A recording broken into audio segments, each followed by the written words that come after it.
fight, every moment is dream. No TV, we're living the dream.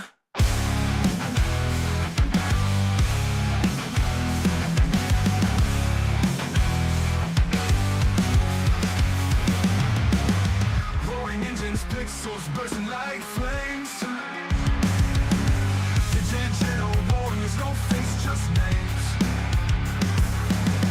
Science going for the sweet finish line. Sweat-soaked battles outside space and time. No TV burning in my veins tonight. Wheels spin, pixels ignite the fight. Like a flag, every moment is stream. No TV, we're living the dream.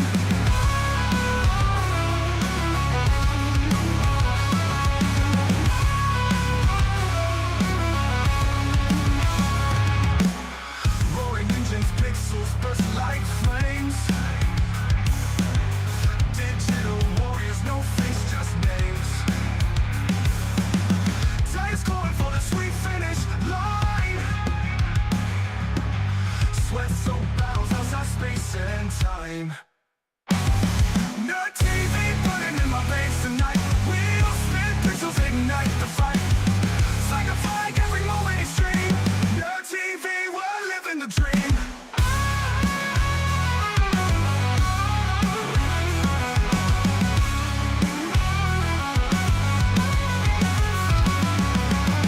Strap me in, fuel me with untamed speed. Data in the storm, all the rush I need.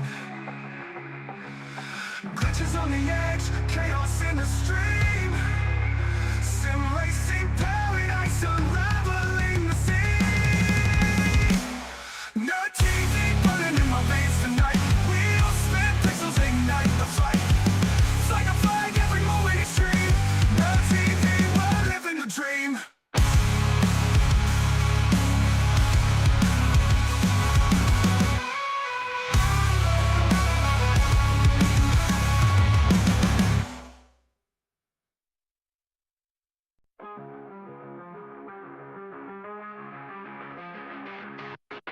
Flashing lights in the dark baritone hum. Engines scream till the wild hearts succumb. Virtual roads where the asphalt sweat fire. Chasing glory through the chaos of desire. No TV burning in my veins tonight. Wheels spin, pixels ignite the fight. Flag to flag, every moment is dream. No TV, we're living the dream.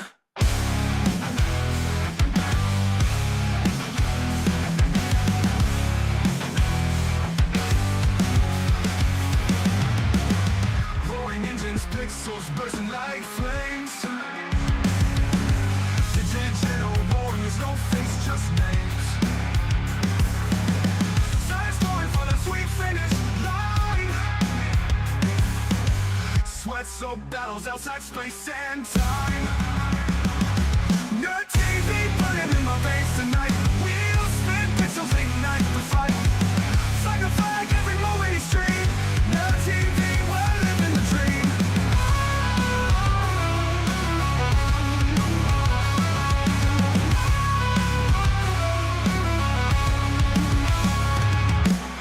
Roaring engines, pixels burst like flames.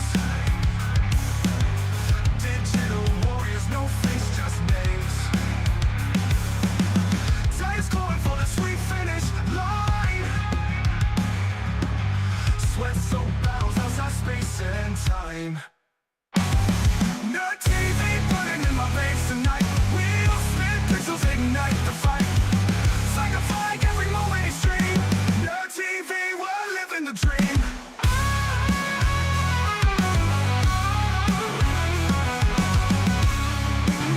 Screaming louder to the waves. Fuel burns in the glow of the pixel blaze. The rubber moves roll, the fist clenched tight. Your TV lights up the endless night. Fight to fight, we live the speed. No TV feeds our endless need. Heartbeats pound and engines climb. Best broadcast under the virtual sky.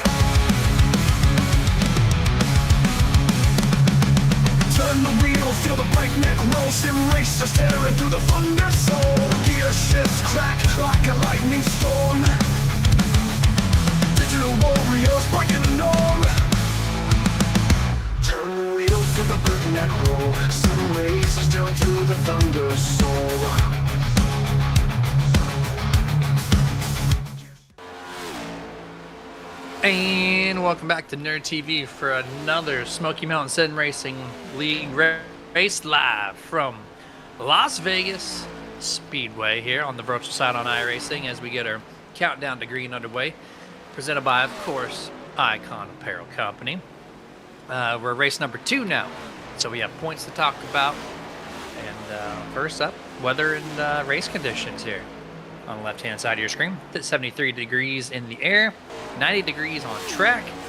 Not as much wind as last week, 7 mile an hour from the northeast. Clear sky conditions, and right above that, there's your series breakdown, fixed setups, variable tires per race, which I think it's either 3 or 4 here tonight, and then 3 green-white checkered attempts, which we could or could not see prevalent in tonight's 134 lap event. My name is Jeremy Stanley, aka Jay Swifty. To the right hand side, my man Jason Rockefeller. What is going on? We are all blacked out. I just need my black hat, and we're the black crew here. What's going on, man? Not much. Just really wishing that 12 car could have done it over the weekend, like I kept saying that he was going to. Fortunately, could not do it. Green flag pit stops caught us behind the pack, and didn't really go our way. Ended up finishing 27th. But we're back here tonight for the Smoky Mountain Sim Series. I'm ready to go, man. The duels were a blast to call. The race last week, I went back and watched the broadcast. I looked through some snippets and highlights. That looked really fun. What a win, by the way, by Clay Sampson, the 87 last week, to be able to block so late going down to the WL line and be able to block Dylan Ellis, who had a huge run coming to the line. Such a great finish. Glad they were able to keep it green, didn't wreck at the end there until they basically crossed the line. But hey, man, we're in Viva Las Vegas. This track is probably one of my favorites. This was the first track I ever ran NIS on, and I ran very few NIS races on iRacing. This track holds a special place to me just for that reason, because I ran very well that day. But this track just in general, it's such a fun mile-and-a-half track, especially with these next-gen cars. Jeremy, I think we're in for a show tonight. Yeah, I've really grown to like this track. Our producer, by the way, Dustin Loxton, pressing the buttons, flying the 200-mile-an-hour drone cameras in reverse, and all that fun stuff, and he's why we're live.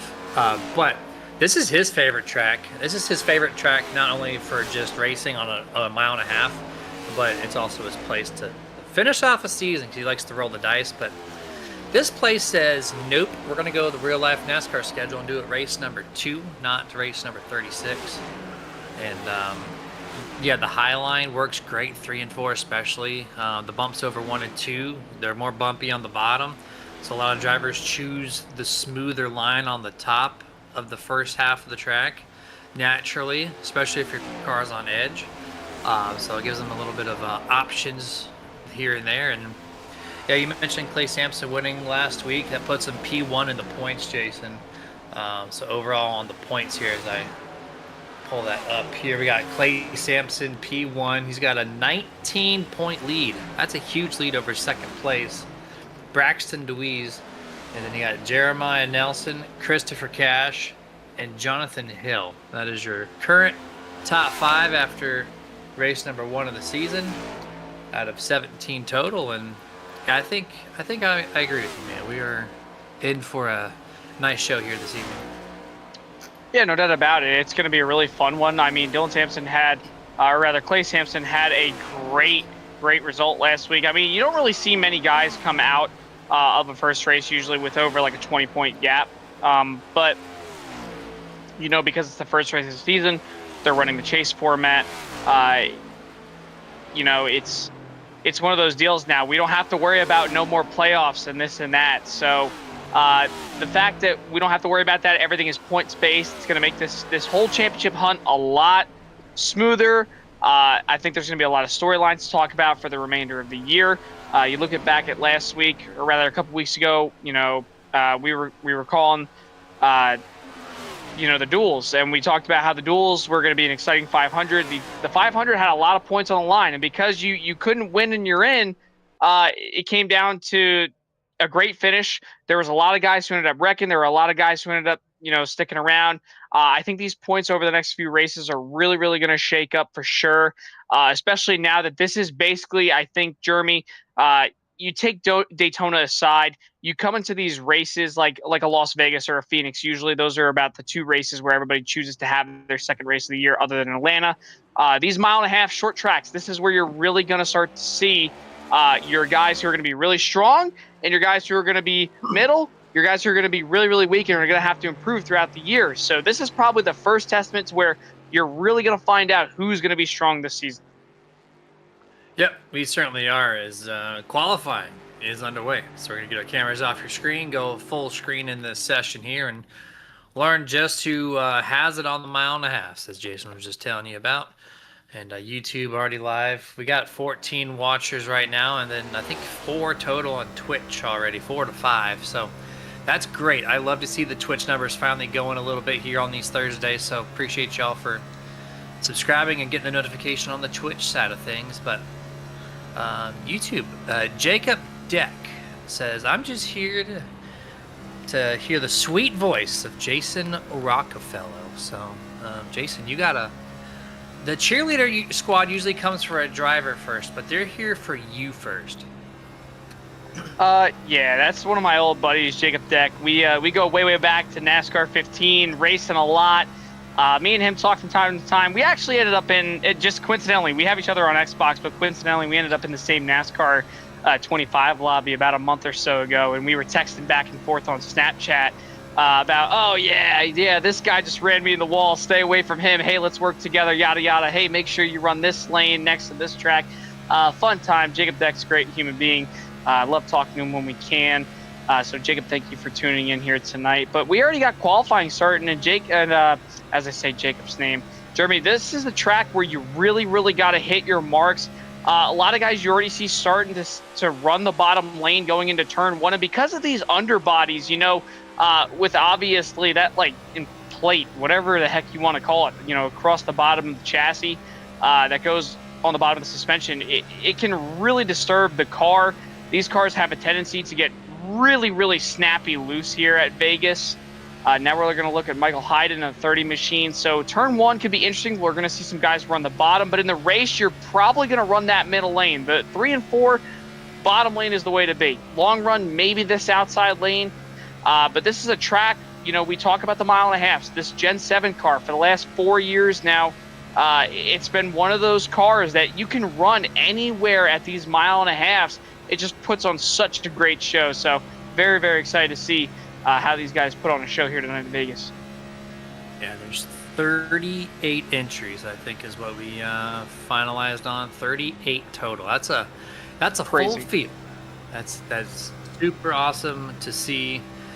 Dustin, you're saying even 39, so we had one last second straggler that popped in the final minutes of that practice session, as we got 1:40 left in this qual. So huge field here tonight to start off the first, I guess some people would say, true start to the season, because Daytona, as you mentioned, Jason, that this is the first true test of these drivers' skills here on the next gen stuff, Gen 7 if you're Dustin Logston. And we're gonna see it here. Big field, big crowd, and I appreciate you guys once again for popping in on the YouTube and Twitch here. And 134 laps, man. That should be a fun time. It is fixed setups, though. We talked about the track being variable, so we're gonna see multiple lines being driven, and that's all based on driver comfort and anything that you do on the steering ratio side. As we're riding on board Nate, let's go in car number 20. And I'm anxious to get this one going. I want to see who's going to be good here at Vegas, because it's more of a technical track than what people think it is. Oh, yeah, definitely. No doubt about it. This is a mile and a half track, like we've stated multiple times, but every mile and a half track feels different. You think about Charlotte, 1 and 2, a lot different than 3 and 4. Here at Vegas, the same could be said. You got 1 and 2, super bumpy inside lane, transitioning into the middle lane, bottom, going through 1 and 2, and then 3 and 4, you can pretty much run all the way flat out. Even as the tires start to wear out. I mean, you obviously want to lay off. You don't want to kill that right front. But it's definitely an interesting track. Nonetheless, do not sleep on this racetrack, because It's going to be interesting, these restarts here. We've seen it time and time again, ever since from the 550 package with the Gen 6 all the way to the Gen 7 cars. Restarts are absolutely chaotic. So if everybody gets a great restart, you could see 3, you could see almost up to 4 wide late in the going here on this back straightaway. But cars are already on the grid. Qualifying's done. Tyler Bowling's going to win the pole in the number 15 machine alongside Brandon Finley, and they're ready to get gridded here, Jeremy. We're getting ready to run in Las Vegas.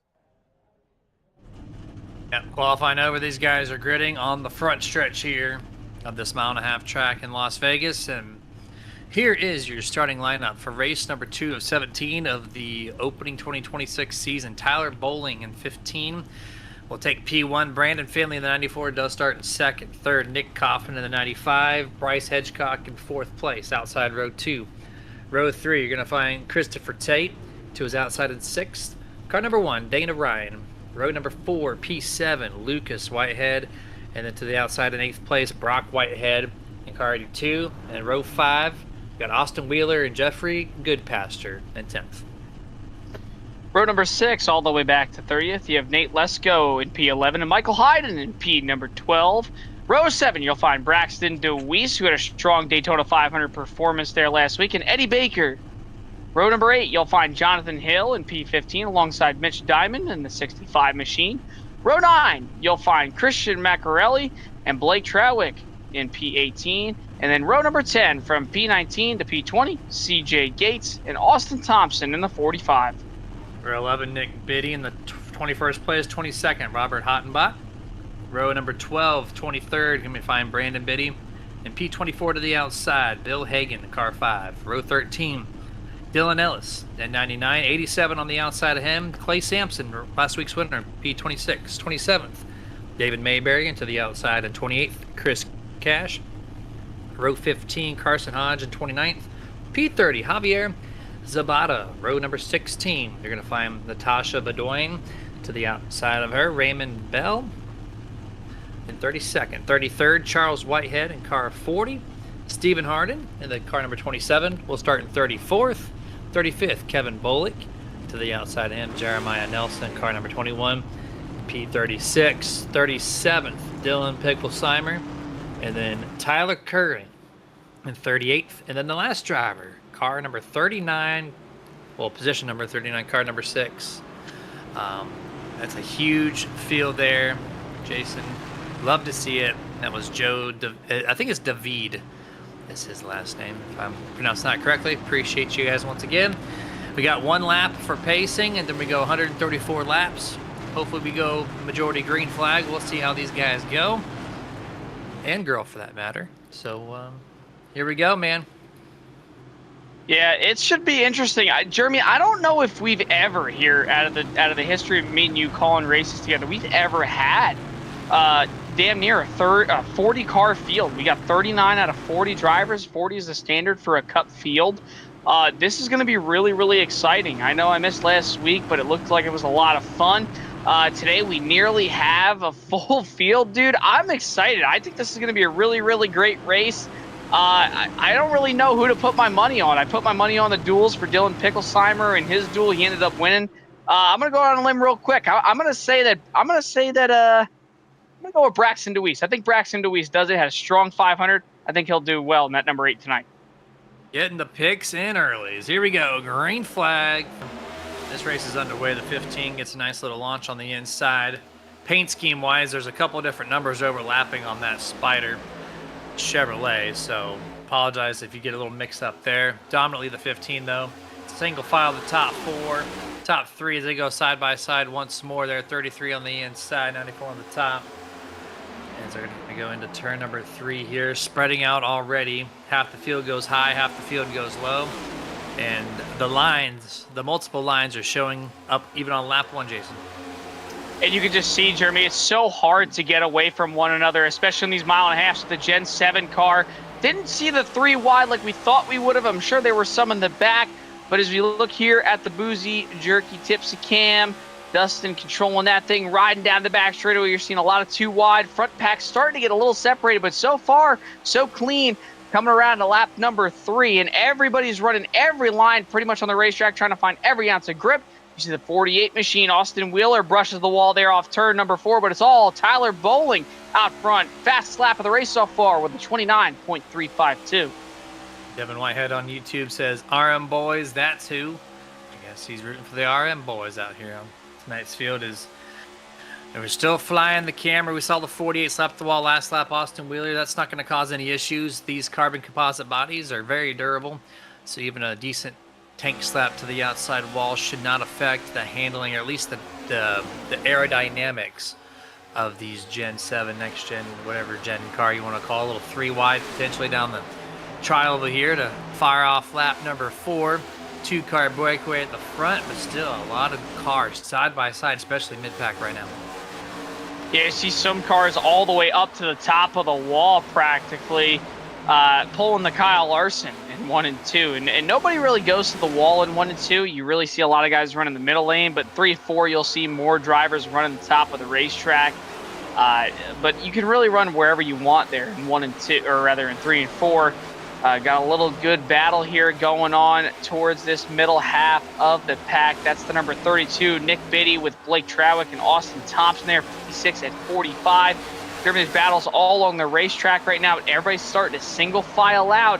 I think these first 10 to 15 laps, you're going to start to see guys settle in, figure out what they got, let the car come to them. It's save a little bit of tire, and then as the run progresses, you'll start to see drivers try to hammer down and try to make their way up towards the front. Because remember, it's only stage 1, 40 laps. We're already on lap number 6. So I expect to see a lot of comers and goers here as this stage progresses on throughout the night.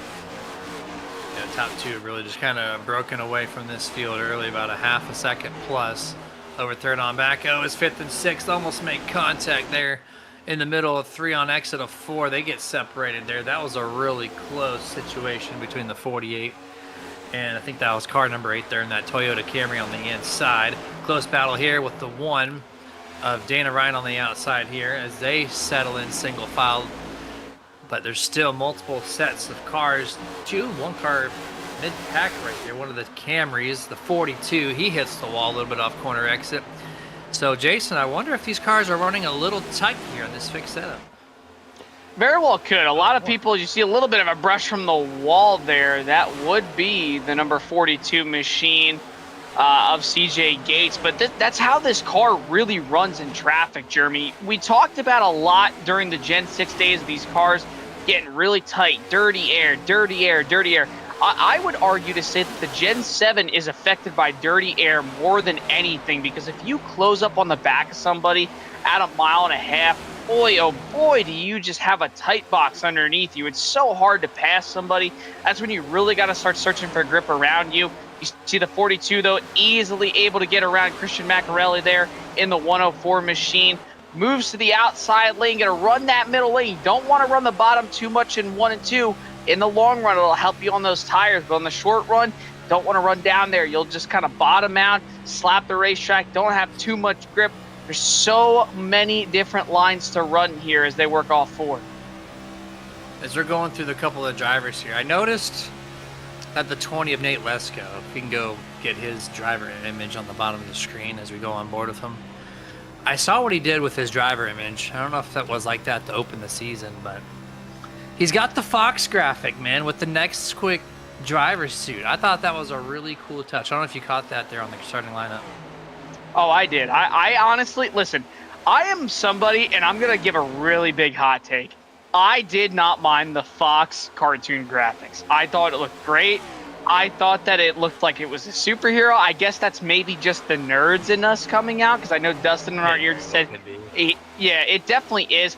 I thought it was pretty badass. I think that Nate Lesko probably has the best driver pick of them all. Granted, it could very well be AI driven, but not too sure.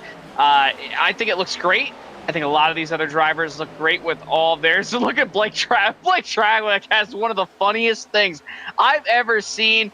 So, funny story, back in senior year of high school, we had a costume contest, and all the popular guys in my grade, oh, we got a car on the wall. That's a story for another day, but we got one car in the wall, trying to figure out who that is. I believe that is the 26 of Raymond Bell. Take a look what happened right here. Yep, just a little slide off the corner. And we'll do a little Nerd TV rewind. off the bottom lane, Jeremy, just like we talked about, running those bumps, trying to run down on that white line, loses it through off center, down off turn number 2.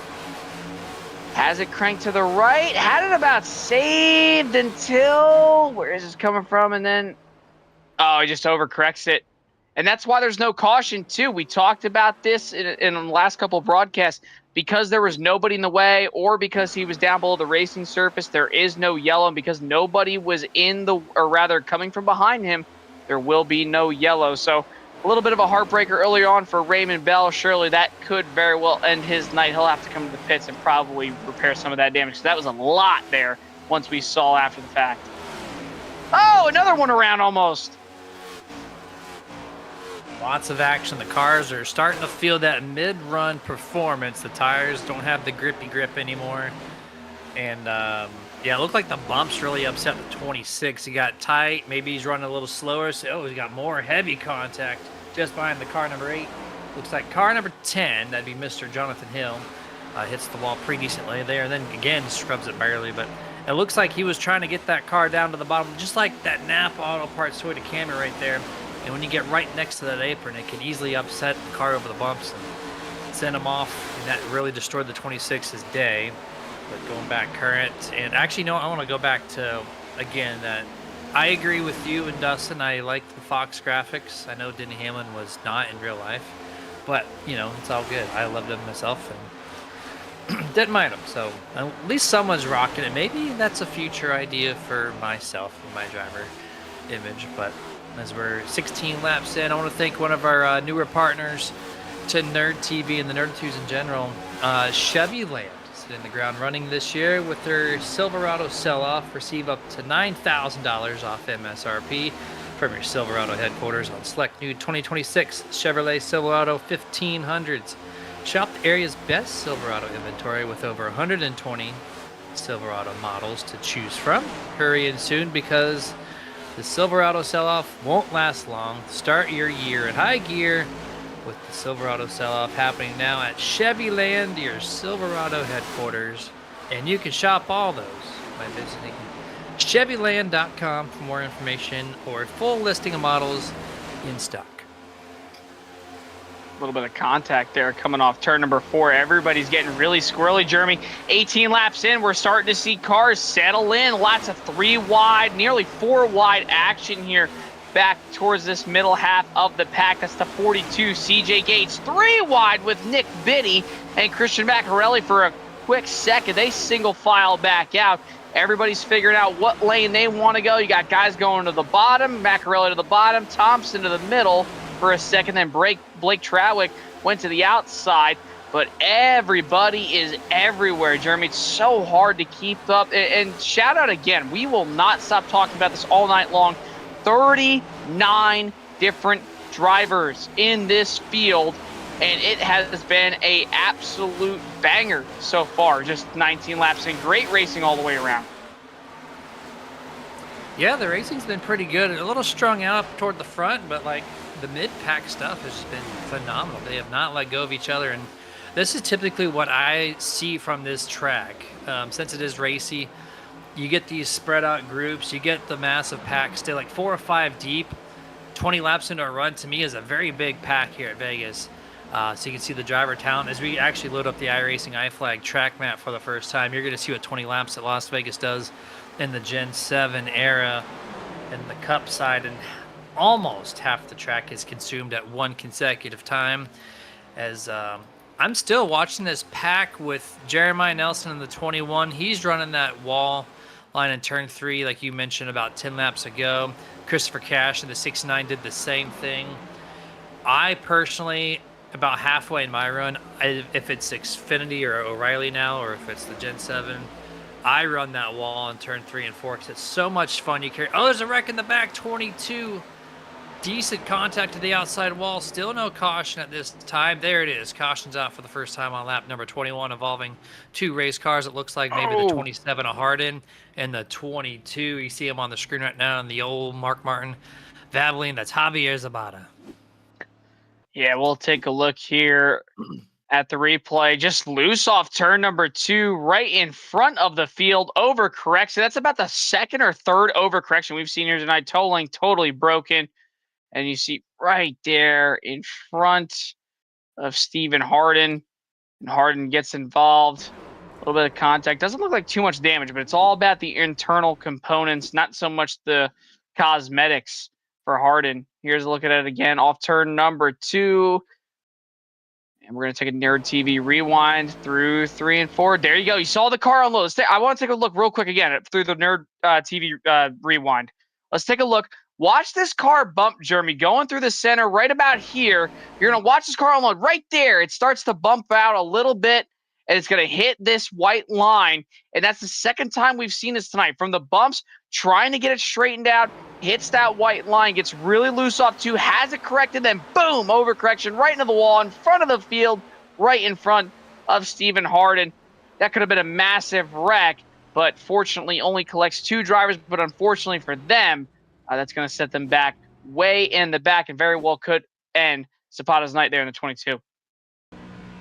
We'll see what kind of repairs he's got here, and we have a report for that. So after he gets it fully buttoned up, we'll see exactly how much time Javier has spent on pit road repairing that thing, as well as the 27 of Harden. So as that covers the Nerd TV replay portion of this caution. We got about a lap and a half left. We're going to shout out another one of our partners, Brez Coffee Co. If you go to brezcoffeeco.com right now during this caution cycle, you can search the word nerd.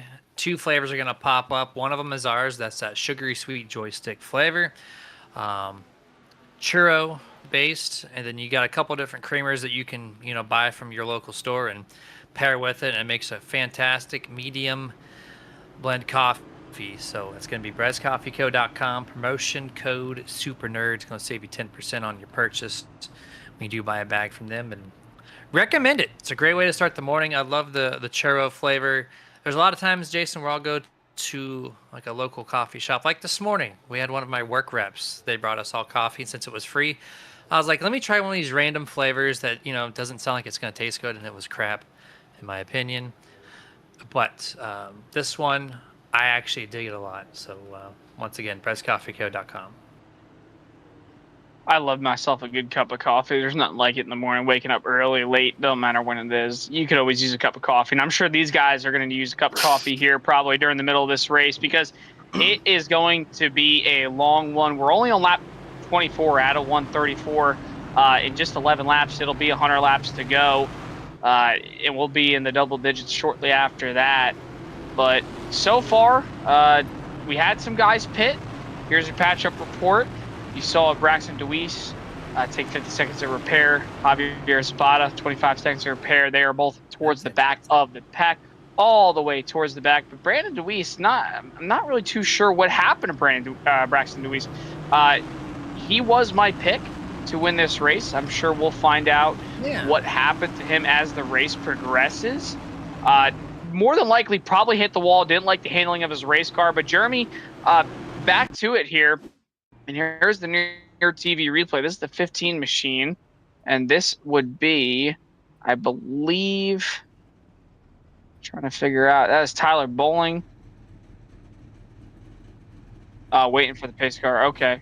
Oh, so, all right. So, yeah, I guess he got involved under yellow. But Jeremy, handful of guys pitted under yellow. Handful of guys stayed out all the way back to 12th with Natasha Bedouin. Oh. We're back underway. Only a few cars stayed out. And, whoa, look at that. Tate, Christopher Tate, big wheel spin on the restart. A lot of cars domino affected, about 10th on back. They're already 3-4 wide here, about for 15th place. There we are, 3 wide, continuing to 33, right up the middle, passing 3, 4, 5 cars even. Goes the 33 mid-pack.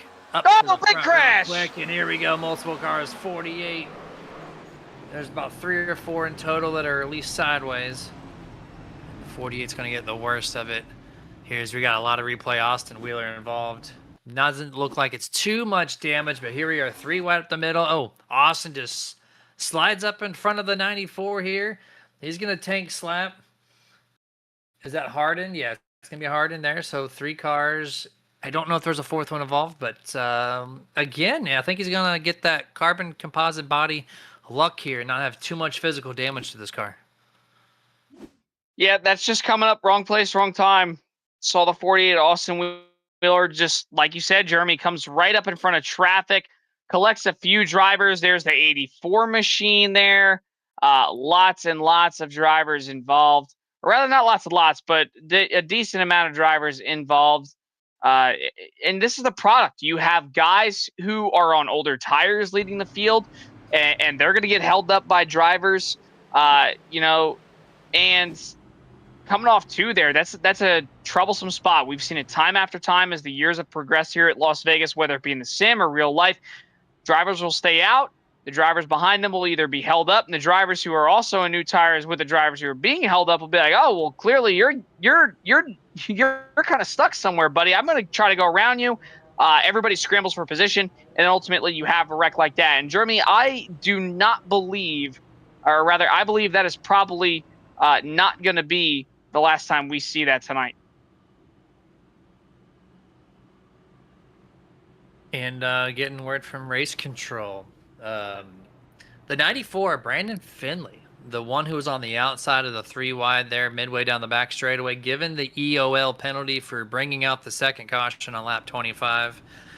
So I guess race control deemed that Brandon Finley was too far off the outside wall, which I can kind of concur. I think the motion came from the 48 of Austin Wheeler, but you're going to watch the 94. He's going to not be, he's got a half a car length to his outside, but I guess they got a different camera angle than what I do. They know what they're doing for sure. I saw the motion from the 48 go up the track, but I guess the 94 left room for error, and then it found just that. Yeah, I want to see if we can get the chase cam here from Dustin's point of view, because Dustin's got all the good camera angles. Because I don't see anything wrong that the 94 did right here. I mean, off the wall, running down the back straightaway, and the 48 just flat out comes right up. I mean, I know there's obviously a little bit of netcode, but that 94 did absolutely nothing wrong. 48 tried to make a hole, and it just wasn't there. And 84 just comes right up in front of the 94, has about a nose in. We thought it was a half car length. From that, it's definitely about a quarter of a car length. But regardless, you can't be clearing yourself down the back straightaway off too, especially on a restart. You know there's guys behind you who are going to have fresher tires. I don't see anything wrong with the 94 there Brandley Finley did. That definitely not the right call in my opinion. Yeah, I could see why that call was made, regardless. But yeah, so that'd be kind of interesting to see what the chats look like. And we got one lap left before we go back to Green Flag Racing. So we're going to shout out the 3 partners here for the Smoky Mountain Sim Racing. And it's going to be BK Designs. It specializes in high-quality custom iRacing paints for just $25. And any redos will trigger a $15 charge. So whether you're looking for a sleek professional car or a bold eye-catching design, look no further than BK Designs. Find them on Facebook. Then we also have Wheeler's Painting, Wheeler's Painting and more, turning houses into homes. Find them on Facebook as well. And then lastly, Whitehead Auto Detailing. Make sure your vehicle feels as good as it looks, make sure your vehicle feels as good as new to you. Find them on Facebook as well for more information. Apparently, I have aneurysms while reading my sponsor plugs. And race control again. Actually, I think they made the wrong call. Jason, I think I heard him say he reversed it, and they're going to take a look at it after the race. But they might tag the 48 for that. But here we go back big stack up. to green flag once more. And they stacked it up pretty hard on the last restart, though. And once again, 3-1. Yeah, this is not going to end up well. Look at all these drivers scrambling, Jeremy, after this restart. So many guys got held up. Oh, and there we go. There we are. Around. That's the 37 of Carson Hodge, I believe. Multiple cars involved, 4, 5, maybe 6 or more, hitting the inside retaining wall. That's the 40 machine of Charles Whitehead, the 69 of Chris Cash. Lots of drivers involved. And again, Jeremy, at the product of drivers having old tires and a stack up on the restart. Yeah, you get to the point, Las Vegas, where your tires are shot, but if you see 6 or 7 cautions in your future, you can't get tires every single time. You just don't have that allotted amount. And so some are saving, some are getting new. But yeah, Dustin in our ear, right when they got to turn number 1, he was saying, "Oh, this is a bad thing. This is a bad, not going to be good." And then just that off of turn 2, we're going to see contact happen right around 25th, roughly 20th, something around there. And there's the contact from the 32 to the 37. Is there 3, technically 4 wide? Overcorrects it, sends it to the outside wall, and then that's where the 45 piles in. And yeah, see, 1, 2, 3, 4, 5. This is 6, 9 here. Christopher Cash is going to get the worst of it. Smashes the inside wall. There's the 26. He was involved in that very first self spin, though, did not bring out a caution. This is going to be his second wreck, technically. That's going to be Mr. Raymond Bell. So, yeah, not good, man. Cautions, breeding cautions. Yeah, and we're only on lap number 30. I can imagine how the rest of this race could very well see. I want to see if maybe Dustin could try to get us another replay from the chase cam of the 82 who made contact in the left rear of that 37 machine, because I'm not too sure if one came down or one came up due to the bumps. We'll take a look and see. But so far, lots of drivers coming to the pits that got involved in that wreck or felt like they got damaged. Maybe they want to take an early pit stop, fill up on some fuel, take some tires. Whatever it may be, but definitely not the start these guys won. You can see that 32 machine going to the back. That's Nick Biddy. And here we go. Here's the replay. Big stack up on the restart. We talked about it. Here comes the whole field. And then down into turns 1 and 2 as we take a look from the Boozy Jerky Tipsy cam. That number 37 machine all over the place. Here comes that number 32. Down the inside lane, you see that 10 machine getting through there. That's Jonathan Hill. And working to the bottom is the 32. Yeah, kind of hard to tell. It looks like the 37 was coming down, and then all of a sudden the 32 just went straight and drifted up the track. I don't really see no harm, no foul. I mean, I honestly put a little bit of blame on both drivers right there from my point of view. 37's coming down. 32 kind of stopped turning left and just elected to go straight for whatever reason. Probably got a little tight there. Didn't want to run into anybody. So no harm, no foul. Honestly, I see it as a racing incident compared to the first one. So we'll see what the race officials say, though, here as they run under caution. Yeah. They did tag the 32, Nick Biddy. So I think that is a correct call. There was more motion or lack of motion from the 32, and he drifted up, and Nick gets tagged for it. EOL for the 32. 1 lap to go here before we go back to green flag racing. We're going to get all of our little ad reads out of the way here before the halfway mark. Keeping this pace going. AI Chief. In the sport of sim racing, every advantage is crucial to achieve victory. AI Chief brings a new level of driver to crew chief interaction to any sim racer. Built in with new age AI, this program gives you every driver the information needed to make those calculated decisions. AI Chief is a completed voice automated, allowing the driver to tell AI Chief exactly what they want, and the Chief will make it happen without all the fumbling through on-screen UI selections like I fumble through ad reads. The power of voice and information come together with AI Chief. Visit AIChiefRacing.com today. And that is such a cool thing because you don't have to press a button, Jason. You literally just go whatever your trigger word is, or you just say it and it does it. No fumbling keys, no trying to remember what button's what. You just talk to it and it talks to you, and that's it. So I'm going to be using it this Saturday for my 12-hour session at Bathurst in the Corvette. But here we go, back to green flag racing for the 4th time here, and a stack up on the inside. Nate, your restart leader, gives it up, puts a little damage to the 65's nose, and there goes car number 104, Christian Marcielli, to the lead. Marcielli jumps all the way out in front. Big lead down the back straightaway. Drivers 2, 3 wide. We'll get down the back straightaway all clean and green as they work into 3 and 4, and Marcielli all the way out front. Tate, Lesko, Nelson, Kaufman, your top 5 as they work back to the line. Here comes Tate. Oh, we got another caution in the back. iRacing I flag. Cautions are out. And a and a big hit there from the number. I believe that's the 84, the 94. That's Brandon Finley. Big hit. And then Braxton DeWeese in the 8 machine. Yes. Lots of these drivers, Jeremy, involved in the back half of the field that were already involved in that wreck earlier, getting involved again here. This is going to start with the 0-1 here, Kevin Bullock. Oh, no, even in front of him. They stack up with a slam to the outside wall from that purple car. Can't tell exactly who it is, but he gets hooked and sent to the outside wall. And then the guys right behind him, they go to the infield and don't realize they're 3 wide.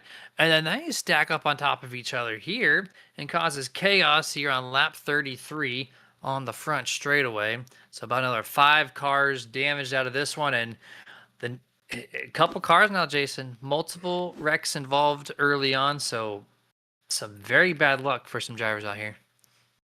Yeah, and we're going to take another look here at the replay, and it happens all the way up right there. Bam!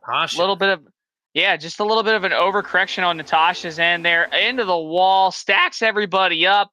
We got driver spinning left. We got driver spinning right. You see that Ada Braxton DeWeese coming into the picture, gets tagged by the number 99 machine of Dylan Ellis, last week's runner-up in Daytona, and then collects that 94 hard up into the wall, car up off the ground in the front end.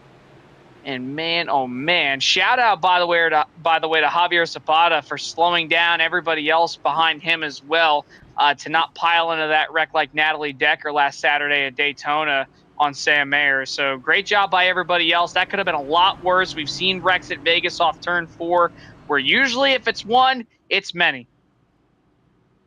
We're going to go first, picture-in-picture commercial break. We got about a lap and a half left of caution here this time around, so we'll be back here shortly.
Hey, can you do me a favor?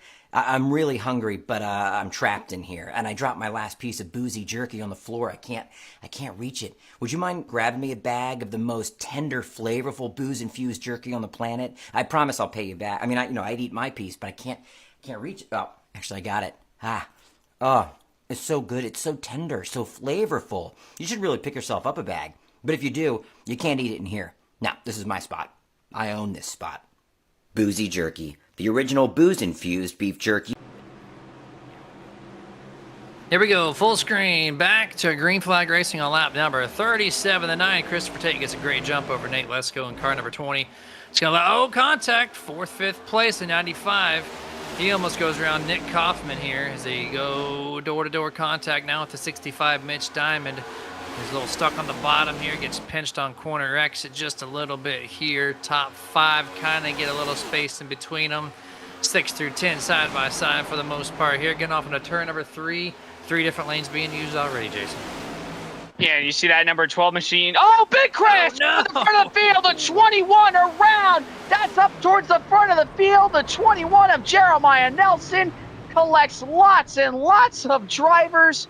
And boy, oh boy, I'm sure I broke my mic threshold right there. That was totally unexpected. I did not see that coming. If anything, I saw a wreck coming from the mid half of the field, but that was all the way up towards the front of the field, I believe. The 95 machine involved as well. That would be Nick Kaufman. And let's take a look at the replay here, Jeremy. Another one. Here we go. Another one. 2021 95. Oh, they just Nate Lesko really just was going to hit the wall regardless. But then the 21, your second place car at the time, Jeremiah Nelson, also gets really tight on this opening lap and makes matters worse for Nate. And then the 95, Nick Kaufman just, he was going to make the corner, but since they stuffed the outside wall, he had nowhere to go. He makes contact. And the 33 makes evasive maneuver. And man, watch the 33 if we ever get a view of him. Mr. Lucas Whitehead, he ramps the apron so hard his wheels come off the ground, slides to the infield. There's the damage to the number 21 Nelson. And here's the other view of the 33. Watch how hard he hits this apron. The car comes off the ground because of it. Yeah, we'll take a look right here. Watch Whitehead down on the bottom of the racetrack. Boom, gets piled up all the way through. Bam, right there. Hits that apron just like you say, Jeremy. Rides to the grass. Nearly shades of Tyler Reddick going through the grass in the playoffs here just in 2024 when he rode through the grass. Ended up going on his lid.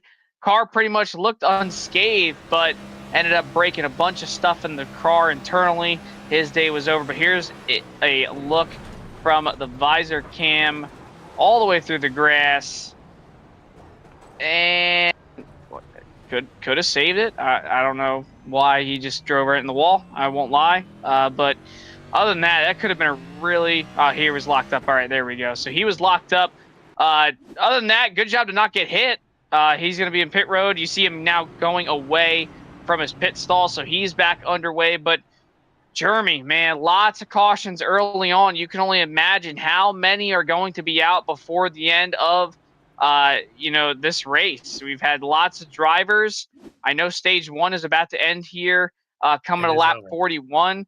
Yeah, and it is over. But here's another look at the replay. And honestly, it looked like they were going to get through okay, but I think the 21 and then Lesko there on the outside, they kind of just came together right here. They thought they were good until they got about here. They both backed off, and then the 95 just runs right into the back of the 21 and ultimately starts it. But regardless, the 21 was going to run right into the side of the 20, come right up into him, cause a wreck. That's the kind of racing we see here at Las Vegas. Picklesheimer gets around it. So does multiple other drivers. The 10 machine of Jonathan Hill, Brock Whitehead as well. Other drivers just barely missing it, but this is the kind of stuff we see here at Las Vegas just this time around. It's been caution after caution early on. Dustin and I say this quite often where two physical objects cannot obtain the same space or be in the same space at the same time. I guess unless you're flying a drone camera. He was able to fly through these vehicles at Las Vegas somehow. Dustin Logston with all the magic behind the cameras, doing his thing, and one more time he's gonna just drive right through because we gotta do it. So there you are, is we got green flag action, hopefully back underway for more than a lap or two. Pace car down, throttles at the ready, green flag, and this time the 18 Bryce Hedgecock's gonna get a fantastic start. First time he's gonna take this field to the green flag. He's gonna bring the 15, Mr. Tyler Bowling, with him, P1 there on the grid. He's going to take the 104 with him, and even, was that driver to the outside, the 82, Brock Whitehead, down back straightaway, clean through the opening half lap here. But still, Jason, we're till we off turn number 4. These cars feel like they're extra tight when these tires get cold. Yeah, definitely. Oh, and more drivers hitting the wall on the outside. That's the number 42 machine. CJ Gates brushes it along with others back in the pack behind him. Down into 1 and 2 they go. 2, 3 wide nearly. There's pit laps from all over the place. Drivers pitting at lap 22. Drivers at lap 38, 34. It doesn't matter. So many various strategies here earlier on in the race as we're underway in stage number 2 with 93 to go. And there's a look at your pit stop report presented by AI Chief.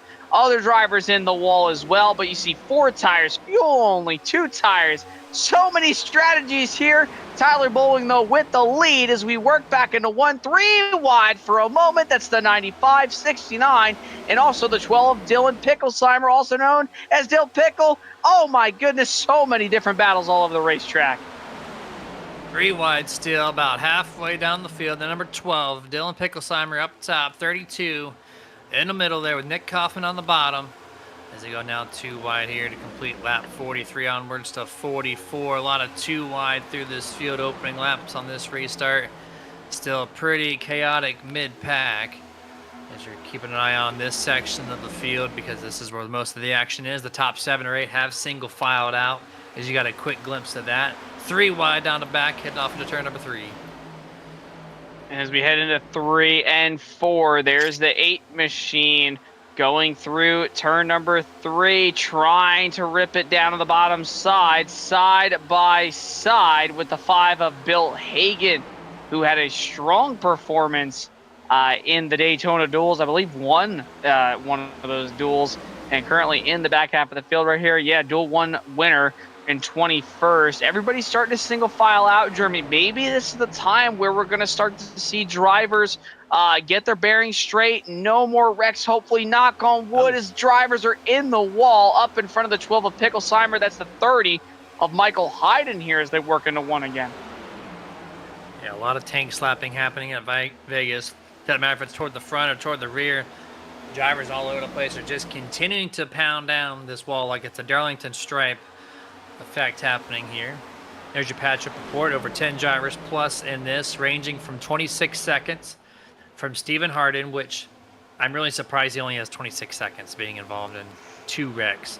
But then you have Eddie Baker at the top of that list at 8 minutes. Driver the number 84 was involved, I think, on that 3rd caution off of turn 2 on the back straightaway. Heavy impact to the inside wall. 8 minutes. He must have had a broken toe link plus some other damages. We're continuing to be 3 wide here with Picklesheimer up in the middle. He backs it off, goes 2 wide, and lets the 30 by. And even the 95 now has a chance. Nick Kaufman gonna try to run it. The 30 checks up. Michael Hayden, he's gonna almost make it go back to 3 wide. And Nick Kaufman got a huge block put on him by Dylan Picklesheimer there coming off turn 4 a lap and a half ago. And it was a big one, too, because it very well could have been a massive wreck. But down the front straightaway, they were able to settle it back in. And now he's gotten past. And, I mean, Dylan Picklesheimer, we talk about him. I know back at the duels, really aggressive. Won duel number 2. Had a strong chance to win at Daytona. It was not able to do that. Finished in the middle of the pack. So far, he's up into the top 10 as we ride on board the 30 of Michael Hayden. Down in turn 1 to the bottom is Nick Kaufman. Nearly gets that left rear quarter panel off, too. But again, everybody's tires starting to kind of settle in.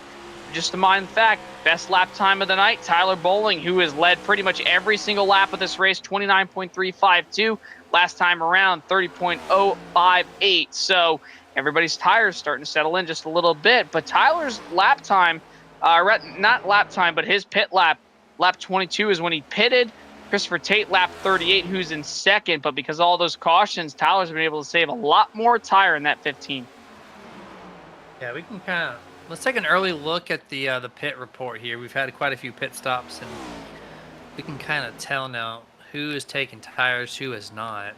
Because you only get a limited amount of sets in pit road. I think it's 3 for this race, plus the one that they start with in the car. And there we go. So Tyler Bowling's got at least 1 set of tires. Christopher Tate has 1 set used. Brian Hedgecock, Jonathan Hill.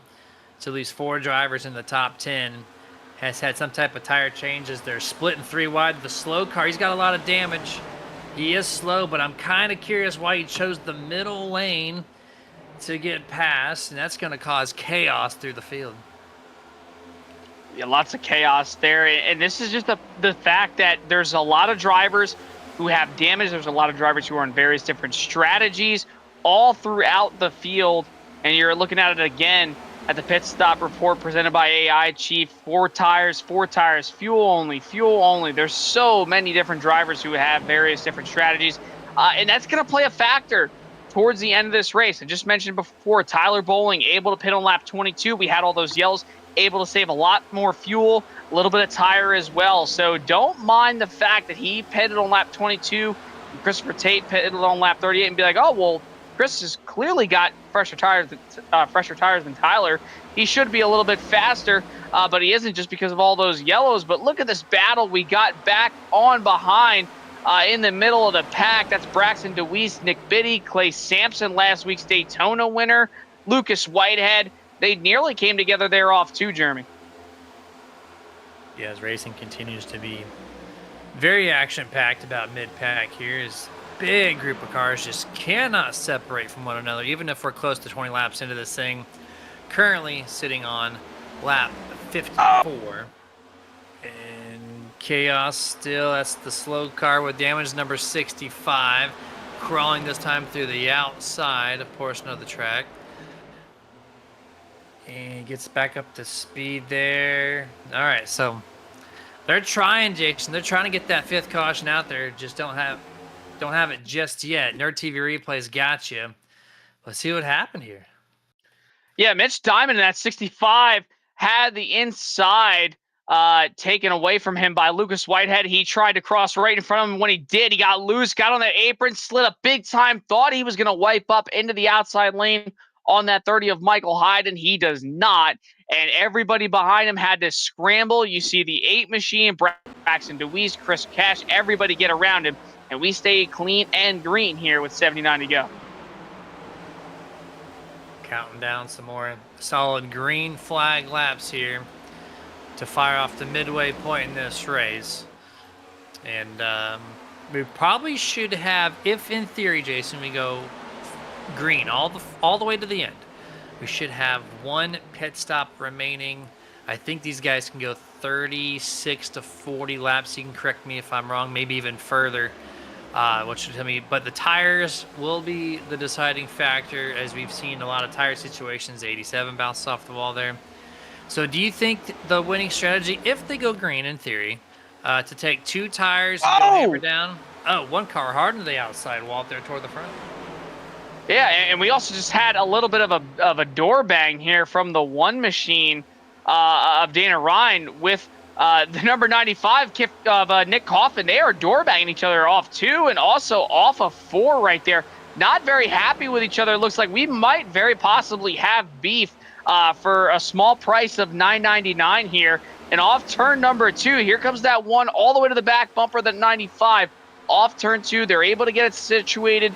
Here comes a 12 of Dylan Picklesheimer to the outside, but they're going to stay clean and green. But, Jeremy, to answer your question, I think that the pit stops are definitely going to be a big factor nevertheless.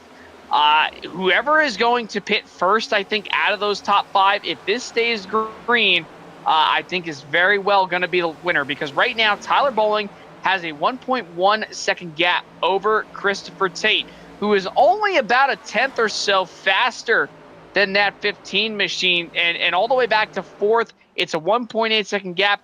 To Christian Massarelli, it's a 2.3 second gap. So whoever pits in that top 4 first, I think very well could be the winner. But if you're Tyler Bowling and people are trying to leapfrog you in the pits, you're going to have to pit right after they pit. 100% here as we're focused on car number 15 leading the way with his 1.2 second lead over Christopher Tate, car number 9, and stage winner as he's in 2nd place there. And then your top 3 is Brock Whitehead in car number 82. We're a little spaced out, Jason. We got a little moment. We're going to take a quick break. Picture-in-picture mode coming at you. We'll be back shortly.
Hey, can you do me a favor?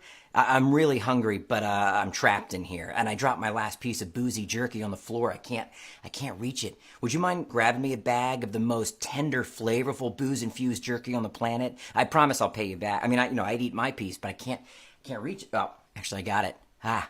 Oh, it's so good. It's so tender, so flavorful. You should really pick yourself up a bag. But if you do, you can't eat it in here. Now, this is my spot. I own this spot. Boozy Jerky, the original booze-infused beef jerky with a pair, now available.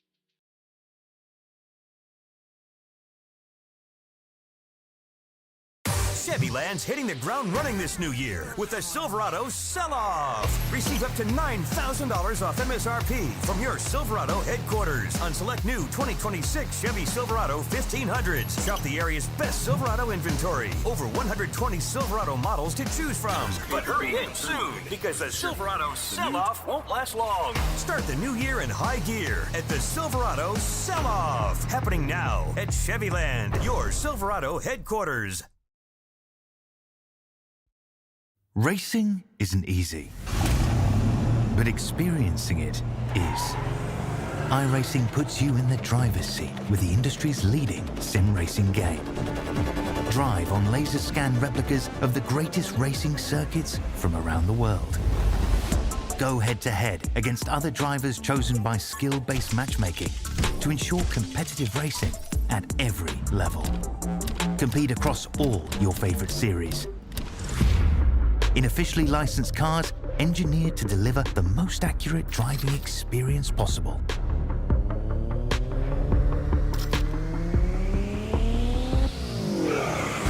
Join a race or host your own with players from across the globe.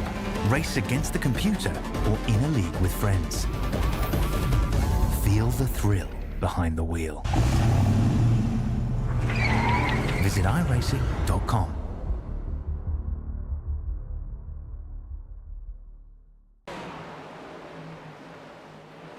Back full screen here as we are on a very nice lap 69 onwards now to lap 70 is race recap here. We're going to fire off and kind of recap the thing here as we're just past the halfway mark. Lap 70 of 134, your race leader, the number 15, Tyler Bowling. 2 lead changes and 5 cautions for 13 laps. A lot of cautions earlier from like lap 25 to 35, Jason, and then, they got to about lap 45, 50, and then it's been green flag from this point forward, and we've seen a lot of that right there. That's not on that race recap graphic, but the wall slaps are probably in the 20 plus, maybe even the 30 range. Yeah, you would think that we're at Darlington here tonight with how many times we've seen drivers slip up and hit the wall. I mean, we were even clenching up a little bit here under break while everybody was getting a quick snack or a drink while watching this race because, man, oh, man, there was a lot of drivers who hit the wall during commercial break. I can't even count with my fingers. But you can see right here a lot about – there's another one right there, right behind Dylan Picklesheimer. That would be, I believe – that would be the 87th. Clay Sampson, last week's Daytona winner. And there's the 3 behind him of Robert Hottenbach. Looking to the inside of him through 1 and 2. But, Jeremy, it is getting down to the nitty-gritty of this portion of the race. Pit stops will be approaching shortly. We're starting to see a lot of fall-off. And, by the way, Tyler Bowling, who's led pretty much every single lap of this race, Christopher Tate is running him down. He's about 2 to 3 tenths of a second faster than him a lap. He's cut that gap down to about 5 to 6 tenths. And that's Vegas. You run hard early on, and then the late half of the run, well, you're gonna fall back quite a bit here. As watch the number 9. Look at him up there, right up against the wall, about a quarter lane away from scraping that yellow paint off that thing. Gets a great drive off corner exit. You can see the closure rate. That car is just getting bigger and bigger in our camera frame here. We get to turn number 1. You talked about not running the wall here on 1 and 2 so much. He's going to diamond it. He's going to go high, avoid the bumps, shoot down for a straight exit. I love how Christopher Tate's running this track right now, and it is working like a charm for him. He's still closing in. Yeah, Christopher Tate's got that dog in him right now, bro. I mean, he is just ripping that top lane. Looking like Tyler Reddick out there. As I say, he nearly hits the wall. In fact, I think Dustin's camera went inside the wall there into the safer barrier. But, man, this 9 machine, yeah, we're not supposed to. Oh, there it goes again. Dustin, you're telling us something that we're not seeing. But that 9 machine is flying right now up along the top side. He's cut it back a little bit. I don't know if he's just getting a little tight, getting back to the gas a little too much off the corners. But he's nearly running himself into the wall. A couple laps ago, he ran him down by about 7 hundredths of, or rather, yeah, 7/10 of a second. No, my apologies, 7 hundredths of a second down the front straightaway with the run off turn number 4. But it has not been too well to him over the past course of a couple laps. Lap traffic playing a factor. Oh, and we got another iRacing I-flag caution. 6th of the night. I believe that's Jonathan Hill in the 10 machine. Oh, big wreck going into turn 1. Massive crash. I believe Bryce Hedgecock is involved as well. Few drivers involved. We'll take a look here at the Nerd TV replay. Yeah, this is Jonathan Hill in car number 10. As the race leader was calling for pit road literally right before this track happened. So great timing for the race leaders. But here we go, Jonathan Hill going to make contact with the 32 and just did not leave Nick Biddy any room, and makes contact right on the apron, even a little bit below the apron. They get it straightened out, but then watch the number 1, Dana Ryan, out of nowhere just gets absolutely obliterated. Oh my Left goodness. rear destroyed in his Chevrolet. And then I think there might have been one more. Yep, number 8 just clocked there in the right rear. He gets right hooked. I want to see how hard the 8 hit the outside wall. That can't be a good sight. Right, here we go. Mr. Hedgecock. And does he hit? Oh, he's going to rear that thing. Heavy contact to the outside. Yeah, there's no explanation for that, Jeremy, really necessary. That 10 of Jonathan Hill, flat out, 100% avoidable contact. I'm sure the race officials will look at this and surely penalize the 10, because you can't come off turn 4 and slow down that much and then expect to block the guy all the way down below the apron. I mean, Biddy's got that lane. He's got a quarter of a car length in, and you're just pinching him and blocking him and blocking him. And at some point, the 32 is not going to let go. Hell, if that was me, I would have just turned him around, because you cannot be doing that, especially down the front straightaway. We know how different the runs are coming off the corner for everybody, whether you run bottom, middle, or top. And the 10 right there, just unacceptable. You cannot block somebody that low to the inside wall. And I'm sure the officials are definitely going to look at this, and the same thing with the league officials as well after the race. Love me a good Oakley visor cam. We have not actually ran this cam in a little bit. So here we are looking at Dana Ryan just thought he was good until he wasn't. Slammed the outside wall, shot to the inside, and here's Bryce Hedgecock in car number 18. Thought he had it cleared and then washed down the track again, and his right rear destroyed. That car is probably 5+ minutes of required repairs, and Jonathan Hill was dinged for that caution, of course, and he actually backed out of the server with a couple others.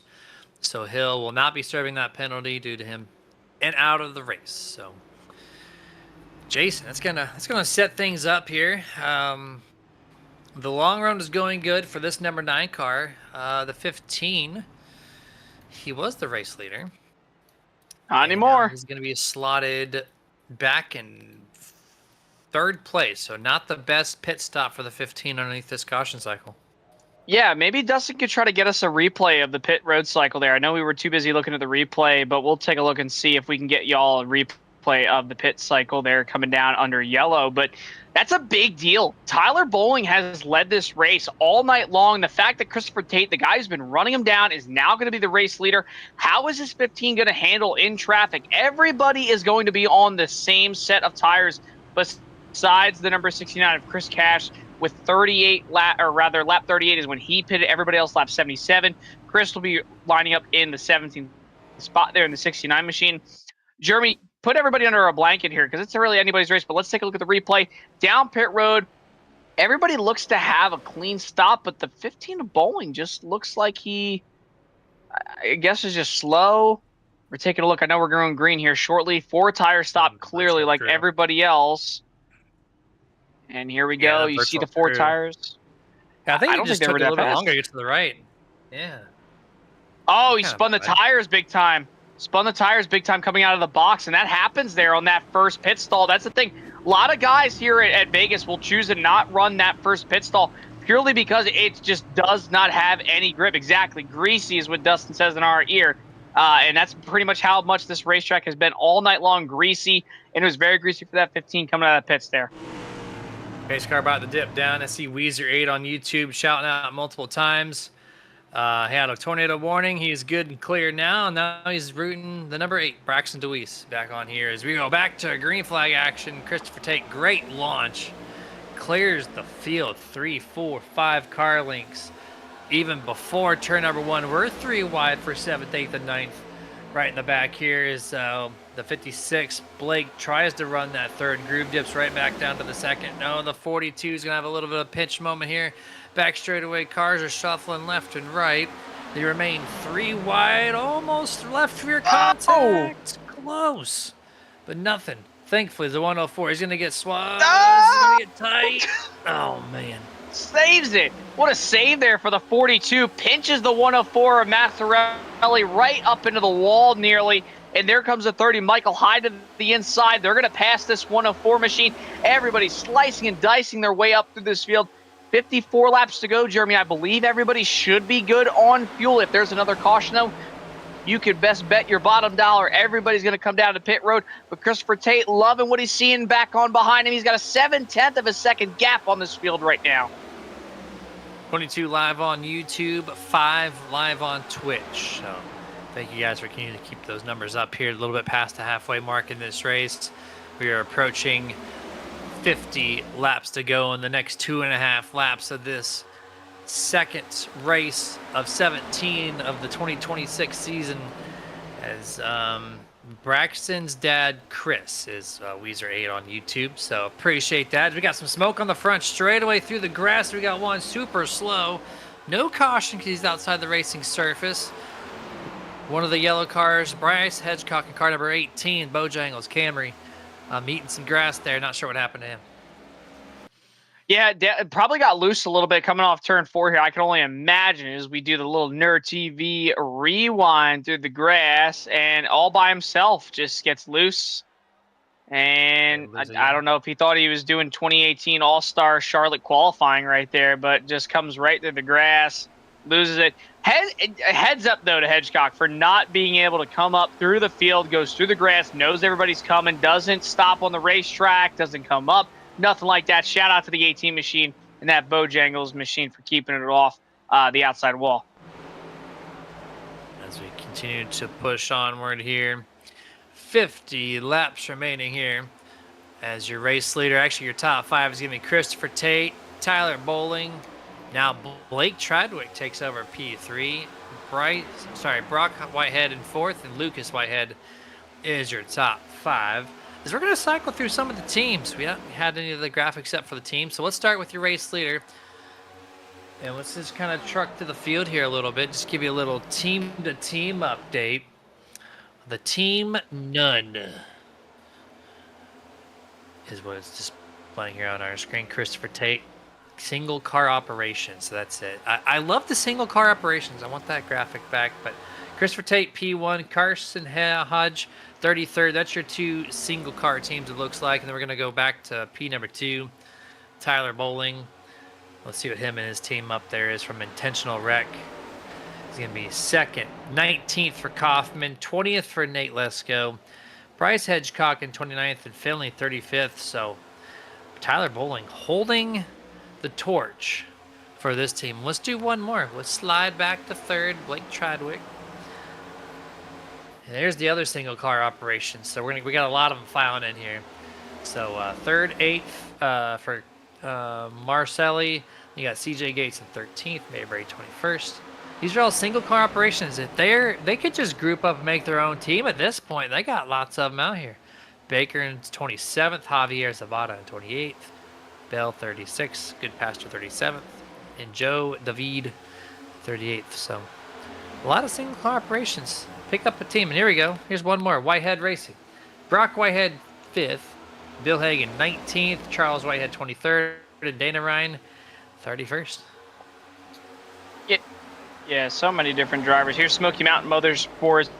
So you got Lucas Whitehead there in 5th, Michael Hyde in 10th, Wheeler 16th. You got Cash, Ellis, Hill 18th, 22nd, and 32nd.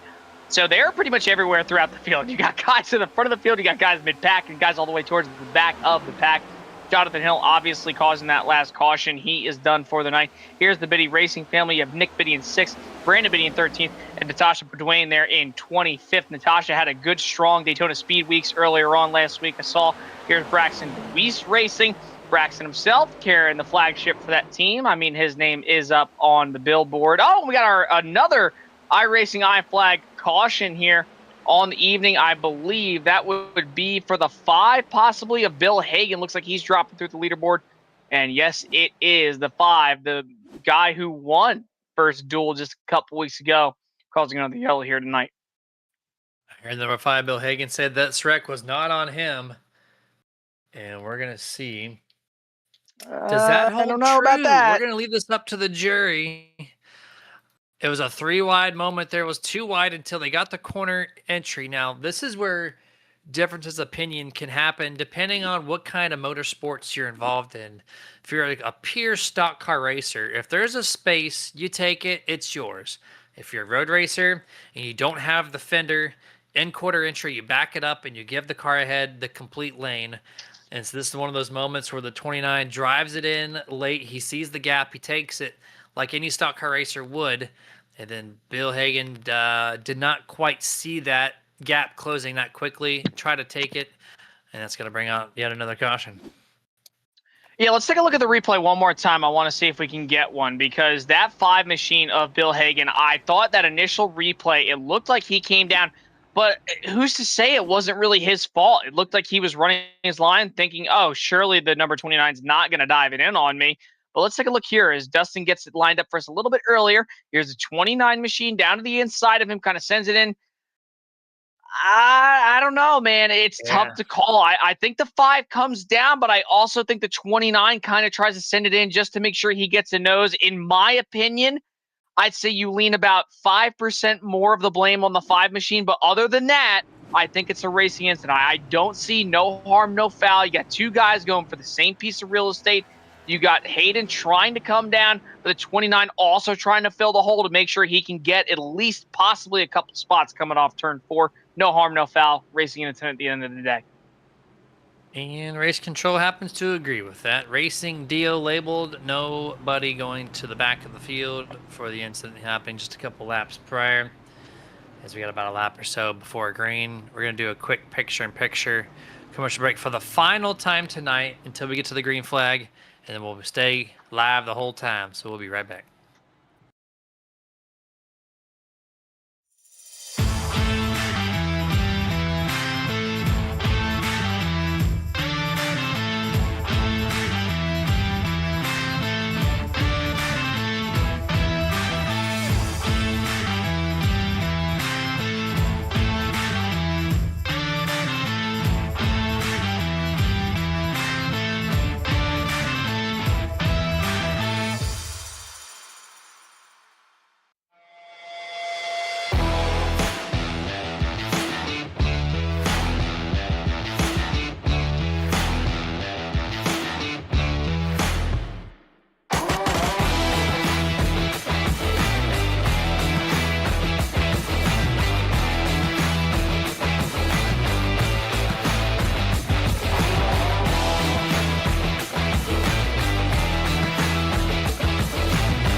the full screen and green flag here in just a couple seconds. Pace car drops down, throttles out the ready, and green flag back out for, I think, the 7th time tonight here as they start roaring off lap number 93 of scheduled 134. So we got 41 laps remaining as we head off into turn number 1. 3 wide already, mid-pack.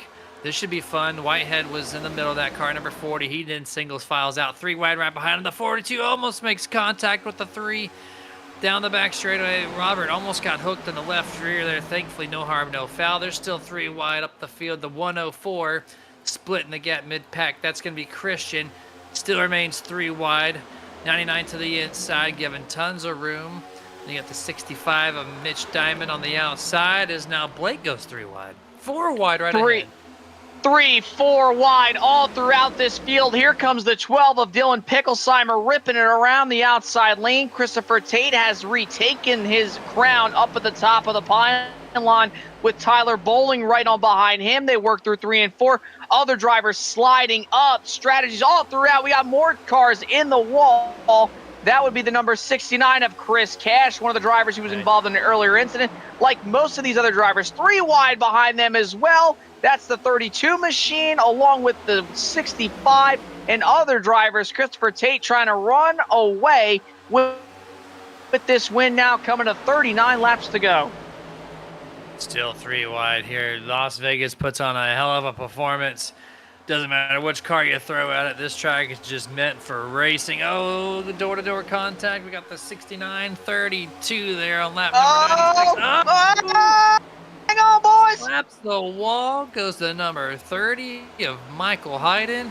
I thought for sure that was going to be a wreck after he bounced off the front stretch wall, but he somehow, and everybody else, keeps it moving forward as chaos is assuming here in the back half of this race.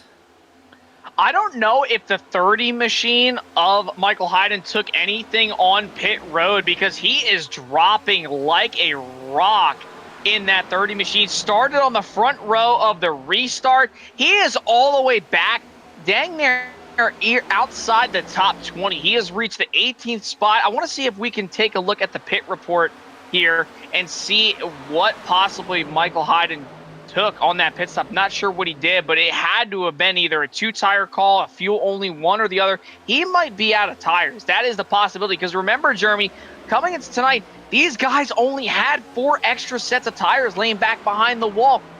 That's not a lot when you look at it in retrospect compared to how many yellows we've had. And we might have one right here because the 42 sideways. So much stuff going on.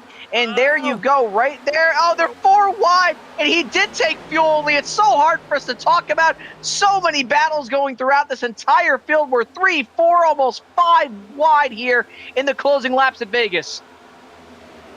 Insane. I didn't know if that pit report was going to give you that many drivers, but it gave you enough to get down the field, because I know it goes from first to last in that order.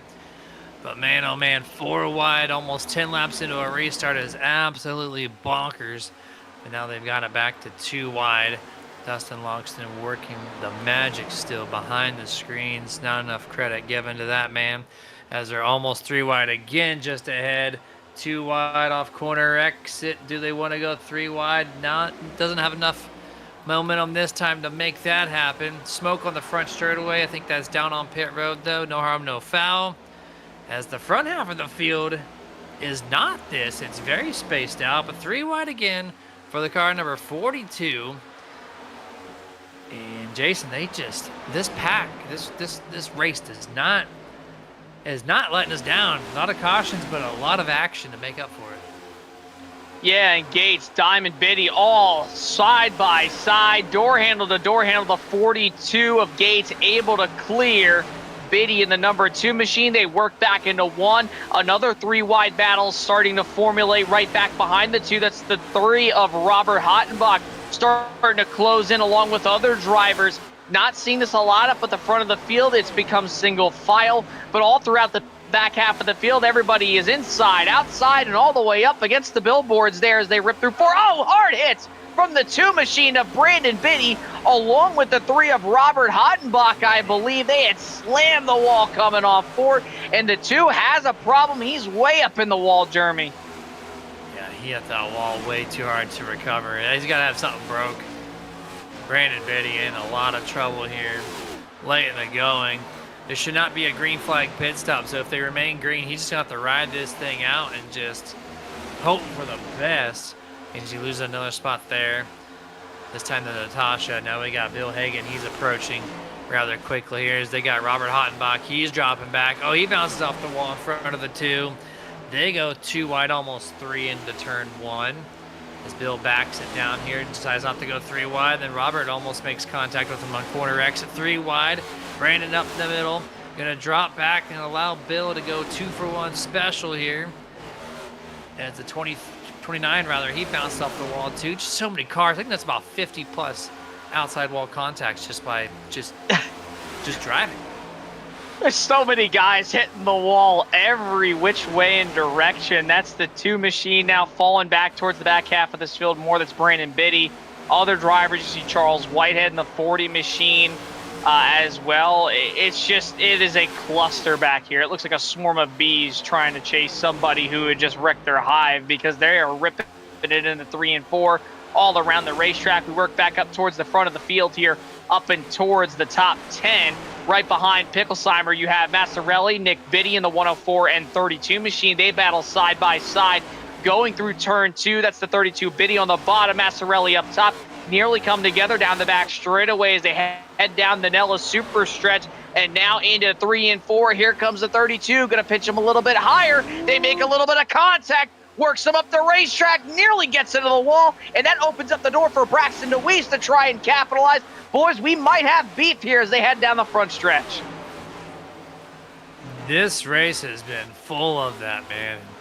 You got some shading changes because we're getting the time down a little bit here in session at 6:30 p.m. on lap 106 as we got the We Got Beef segment on the screen.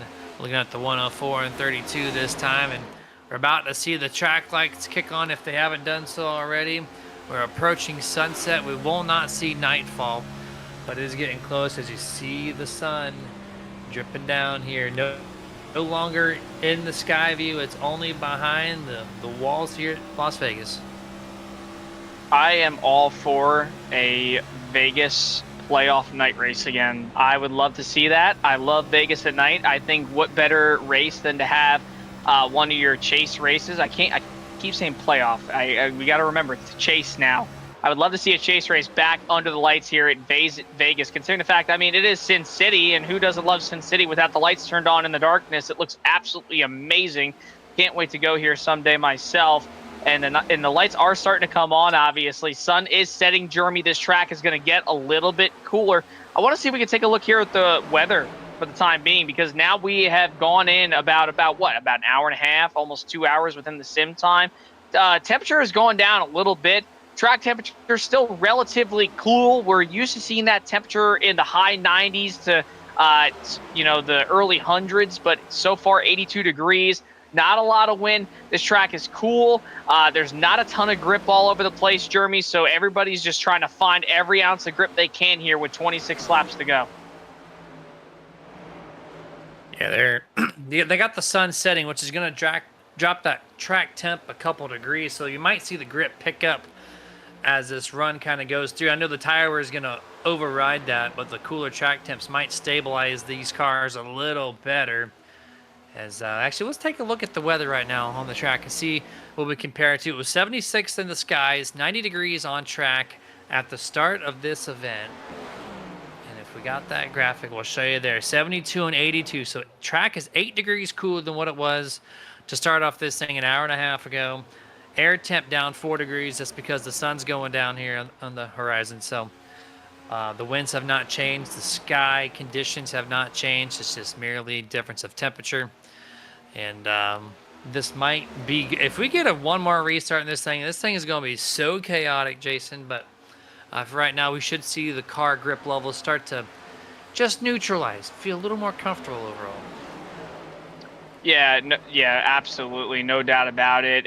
And it's just crazy to see. Oh, we got a little bit of a battle here behind Picklesheimer. That's Massarelli and Trowick there. in that Moo machine. I'd love to see that car. I'll talk about that story I was talking about earlier in the race at another time. But boy, oh boy, great battles going on.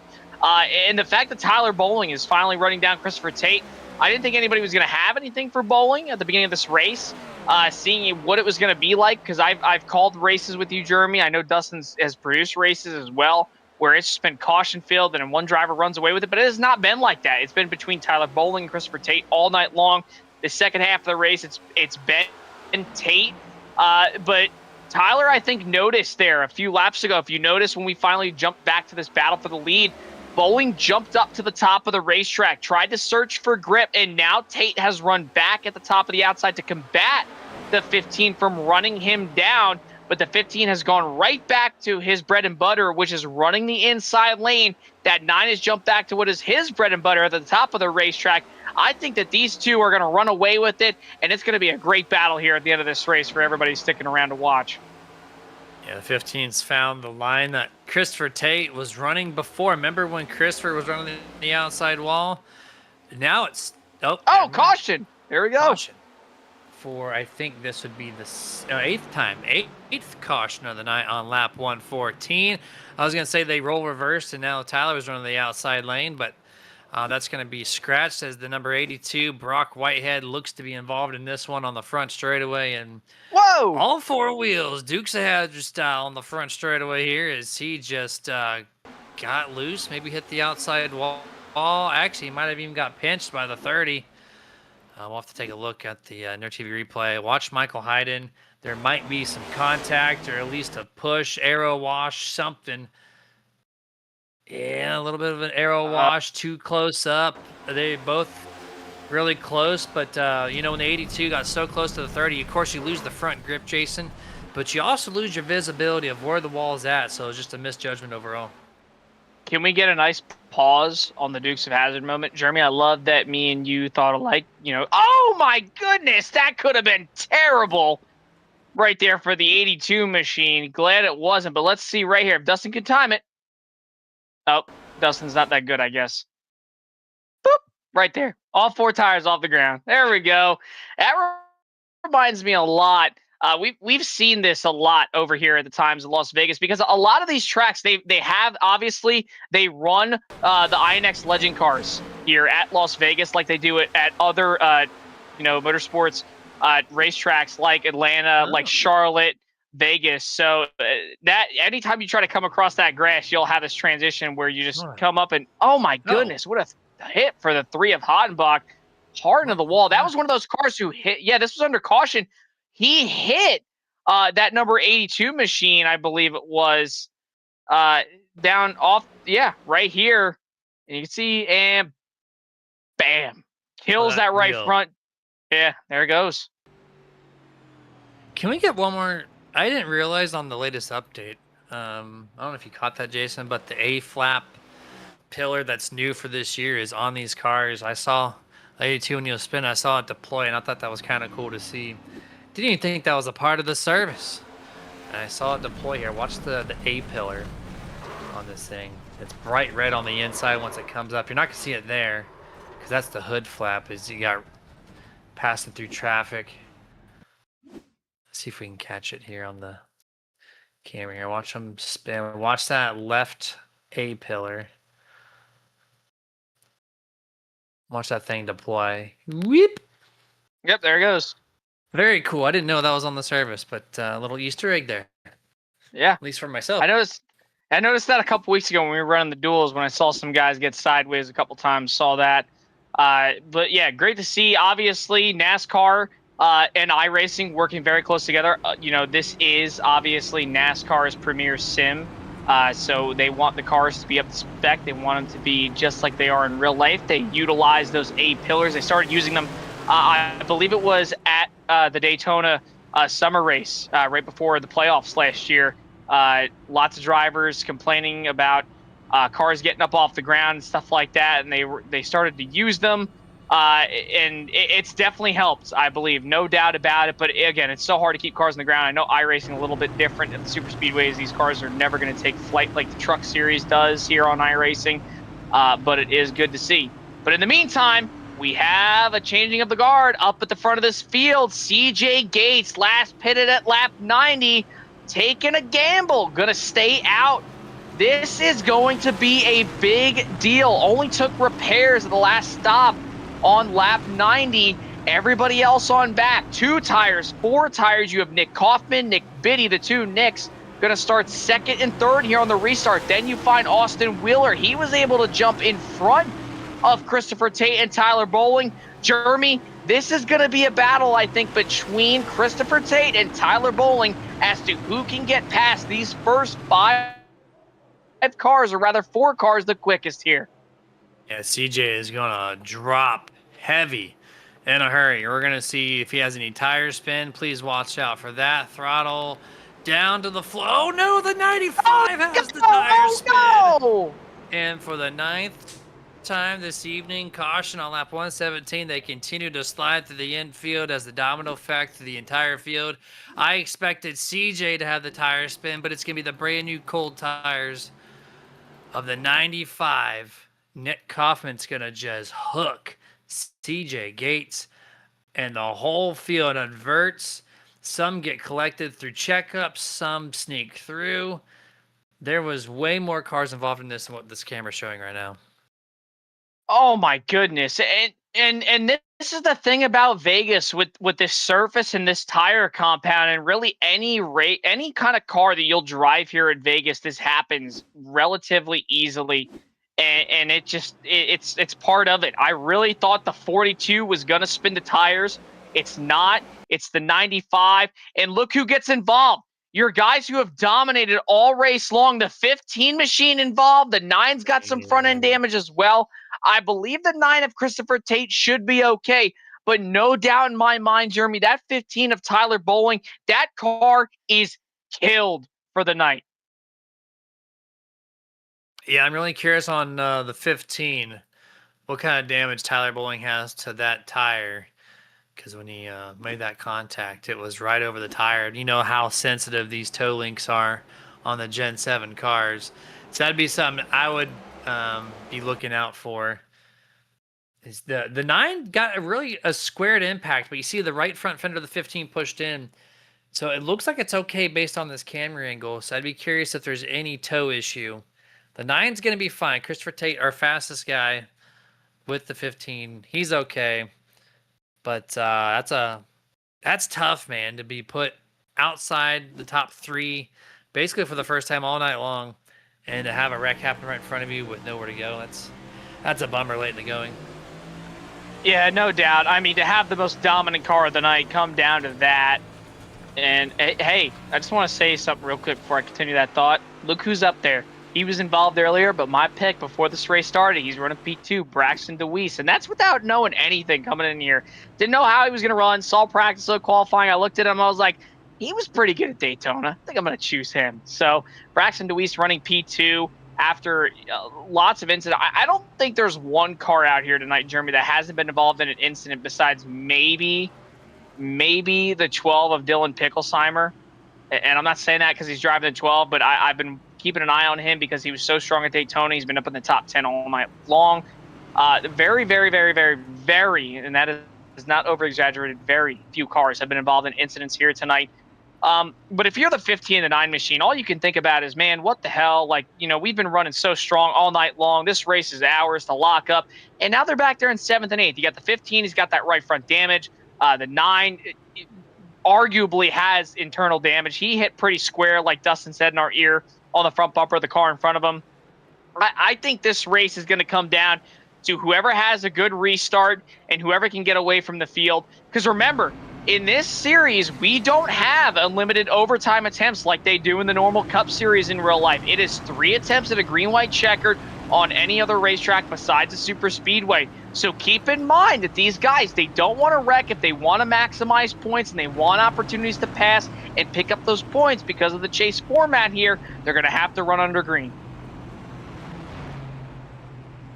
Race control extended 1 extra lap, so not going green this time, even though you see them 2 wide here. We're going to take 1 extra lap, resuming this race on lap 122. That'll give us a 13 lap to go restart. fresh tires through the majority of the field. As long as there's not tire spin on this restart coming up, then this is going to be one of the most exciting restarts you're going to see all year round. You've seen how crazy they are already. Now give these guys no long run and fresh tires on a cooled off nighttime track here at Las Vegas. You see the lights are on. You can see the pace car lights are shining on the track. So we get a nice little cool West Coast restart at 7 o'clock Western Standard Time. And right before we go back to green flag, our last just little ad read plug of the night, gonna be a Victory Fuel premium hydration loaded with electrolytes and daily vitamins with no added color. Caffeine-free hydration drink that will fuel anyone to victory. It's full of electrolytes, absence of caffeine, and low sugar content, which makes it the perfect drink to keep you hydrated and energized. Victory Fuel contains no artificial colors, is packed with daily vitamins to support overall health, and it's kid-friendly. Because it's caffeine-free, anyone in the household can enjoy it. 3 amazing flavors, and you can find them at victoryfuel.com. Promotion code SUPERNERD going to save you 10%. Or sorry, Yeah. drinkvictory.com. I flubbed that one up. Thank you, Dustin, for being lead tonight. I appreciate you for correcting me. I've got autocorrect. We are so good here at Nerd TV. We have autocorrect in real time. Yeah, Dustin is pretty much our autocorrect because he knows the handbook inside and out for everybody. I believe we have another lap here on the pace car. I don't think. Yeah, another extended lap. There was a lot of cars that took the wave around that time around. Just to keep in mind, remember, Jeremy, we started this race at the top of the show with 39, only 38, or rather 37 cars started on the field. We only have 19 cars on the lead lap. That's less than half the field exactly, I believe. That are on the lead lap here. 19 cars ready to rumble. Pace car lights are out, so we will get going this time around. I'm still really interested to see how this number 9 and number 15 are going to handle. I'm going to say I think the 15's killed. I don't think he gets to the front. I know he's starting 4th, but I don't think that car is going to be as strong now with that right front damage. You can even see that right front fender is pushing in on that right front. It's going to hurt that car in traffic, and it's going to hurt that car through the center. He'll try to turn down into the corner, and that car is just going to plow tight. Christopher Tate might have a shot, but this could be a win that Nick Biddy or Austin Wheeler take away from the whole field, but who knows? We are going to have a handful of laps to go here, 11 at the line. We'll find out here shortly.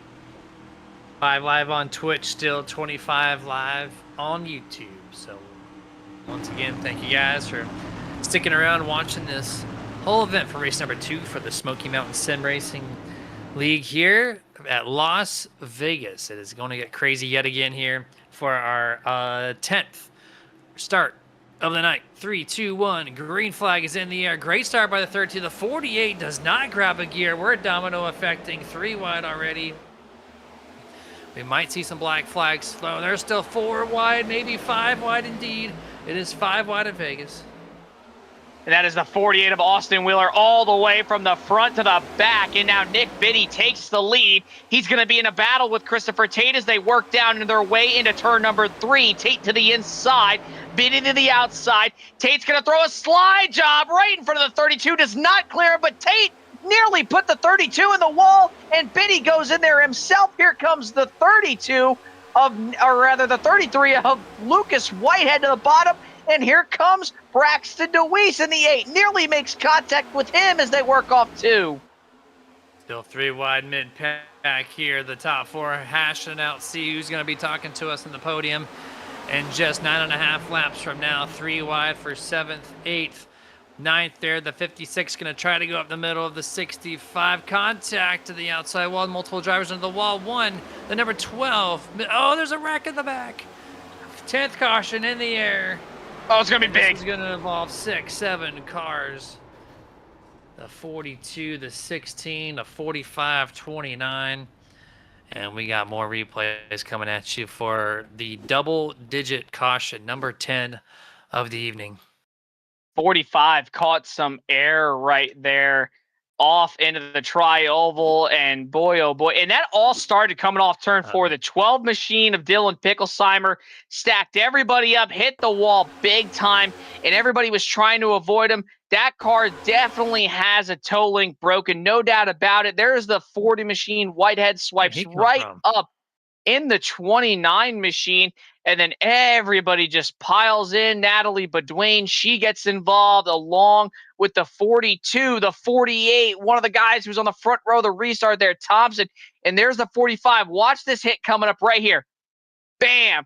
This car, all 4 wheels up off the ground, transitioning from the banking on the front down to the apron there. We'll see if we can get a replay of the 45, though, but lots of drivers involved. There's a 15, Tyler Bowling, your pole sitter. Tough night for him. And boy, oh boy, Jeremy, that took out a lot of cars.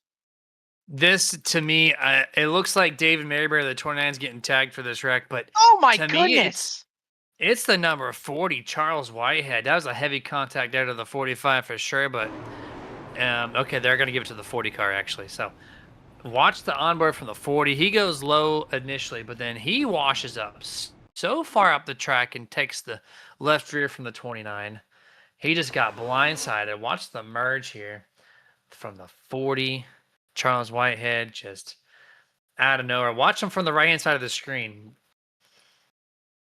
Just up the track, boom, contact to the left rear. That's going to send this chaos over the start-finish line and into turn number 1. You see Natasha gets involved. The 42, CJ, he's been involved in multiple of these. And then here's the number 40. Look how low he was, and it just drives way up the track. Yeah, big time hit. I don't think there was a singular hard hit in this wreck, or there wasn't a singular driver who didn't hit hard in this wreck that was involved. Everybody, I still think the 45 got the worst of it. That was a hard hit. It's so rare. And what are the odds? Talk about it earlier. Tyler Reddick in the 45 here, just a couple of years ago in the playoffs, running in the 45, gets hooked off turn number 4 and goes to the grass, tumbling up in the air. And same thing for the 45 here. And again, we mentioned it earlier, the 15 machine as well involved. Tyler Bowling, your pole sitter, got that damage on the restart. He files all the way to the back of the field, gets involved as well. It has not been a good night for a lot of the guys who were running up towards the front. This is still really anybody's race. I mean, I still can't believe. I want to see if we can take a look here at the Boozy Jerky Tipsy Cam and look at the 9 machine's front bumper. See how bad it is, because I'm not too sure if he's got a lot of front bumper damage. Remember, he hit square to the driver in front of him on the restart prior. And here we go. Looking at this Boozy Jerky Tipsy Cam. Jeremy, doesn't look like there's a lot of damage. Doesn't look like there's really any damage to the front of that Chevrolet Camaro ZL1. Now that I'm looking at it, I think this 9 is clean and green and ready to go. Maybe a couple scuffs here and there, a little bit of inside damage possibly. But other than that, Jeremy, I think this 9 possibly has this thing locked up if nobody has a shot at him here on this restart. Yeah, the nose looks pretty clean. That little damage he got on the restart prior kind of just got pushed out naturally. So very good for Christopher on that notion here. And we're going to do it again, Jason. The 11th time this green flag is going to fly. And it will be flying this time around. Lap 130. So we're going to have a 4-lap shootout. Close this thing out here. There's the 4 lead changes, 10 cautions for 30 laps. That is a 1/5 of the race driven under yellow conditions. And here we go. Green flag back in the air once more. And actually going to be a 5-lap shootout, my correction there. 5 to go. The 9 gets a great start. The 33, Mr. Whitehead going to follow in suit as he got 3 wide for 3rd, 4th, and 5th. Got real tight as Nate really wanted to push the issue. There's too many cars that just have too much damage to try to compete right now up at the front of this field, and now everybody who has that amount of damage is cycling towards the back half of this field. Christopher Tate trying to run away with it, but Lucas Whitehead trying to run him down here, this time by the line. 4 laps to go, dives down to the bottom of the apron to shortcut that front straightaway, gain a little bit of time. Doesn't do it by much. Gap is still 0.13 seconds. Shoots it into 1. Wipes up the track a little bit, and Tate will try to drive away down the back straightaway while everybody else tries to follow on back. Great racing here all the way through the field. Side by side, close quarters, 20 in the number 8. As they come up, tough 3 to go. Oh, Blake Tragwick, hard to the outside wall. 3 wide momentarily as he shifts back 2 positions. That car is feeling it as you have to limp this thing around for another, 4.5 miles, essentially at this point. Single file.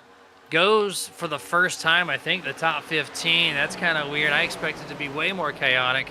But at the end of the day, Christopher Tate doesn't have too much pressure behind him. 2 laps to go here for race number 2. And with 2 laps to go, this time by at the line, Lucas Whitehead trying everything he can do, trying to throw everything but the kitchen sink at this number 9 car. Down into 1 and 2. Cuts it down a little bit, but not by much. The gap still maintaining the same. It's about 1/4 second back from Tate to Whitehead as they work into 3 and 4 for the final time, or rather the second to last time. Coming to the white flag this time. White flag, 1 to go, presented by absolutely nobody here. 133 down, 1 left, and it's going to belong to Christopher Tate as long as he can hit his marks nice and cleanly, which he does through 1 and 2, which is the hardest part of the track. The smoother set of corners is up in front of him. 3 and 4, little action to the back there, shuffling for the final position up for grabs, it looks like. And we're going to have contact. 95 and 87, ruffling their feathers, still making contact for Christopher Tate. Oh, whoa! Win is the drag race. Oh, man, that was so close. Oh, Christopher Cash almost did a 2-for-1 special at the start-finish line as we got beef segment at the very end of the race. But the glory goes to the number 9 for winning the second race. Yeah, I know we didn't catch that number 9 crossing the line first, but he had that thing clean and green all the way to the end. But what a battle there for the end between Nick Kaufman and other drivers. I believe that was Clay Sampson he battled with all the way to the line. I don't know if the officials are going to take too kindly to that. We'll have to wait and see till next week, or at least in the penalty report, and find out. Maybe we'll get some notification here after the results, but that is not something you want to do. But again, didn't wreck each other, so it's probably no harm, no foul. But Christopher Tate, man, shout out to him and that number 9, Ray Everham fonted, Richard Petty Motorsports, whatever you want to call it, Casey Kane, Bill Elliott, number 9 fonted machine. Great job for him and that number 9 group.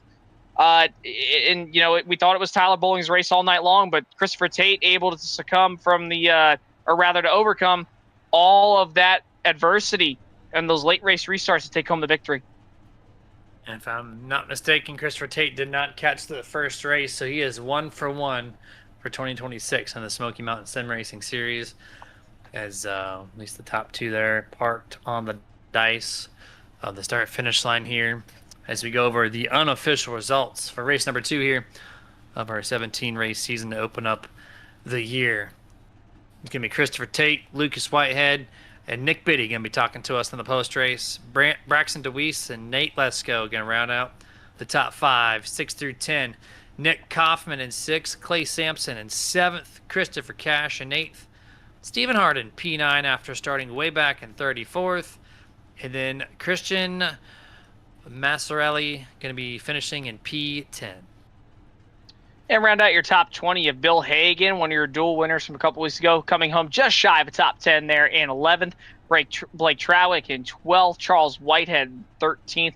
You have Mitch Diamond. Tyler Bowling, guy we thought was going to run away with this, comes home with the top 15. Not the performance that he wanted to end the night with.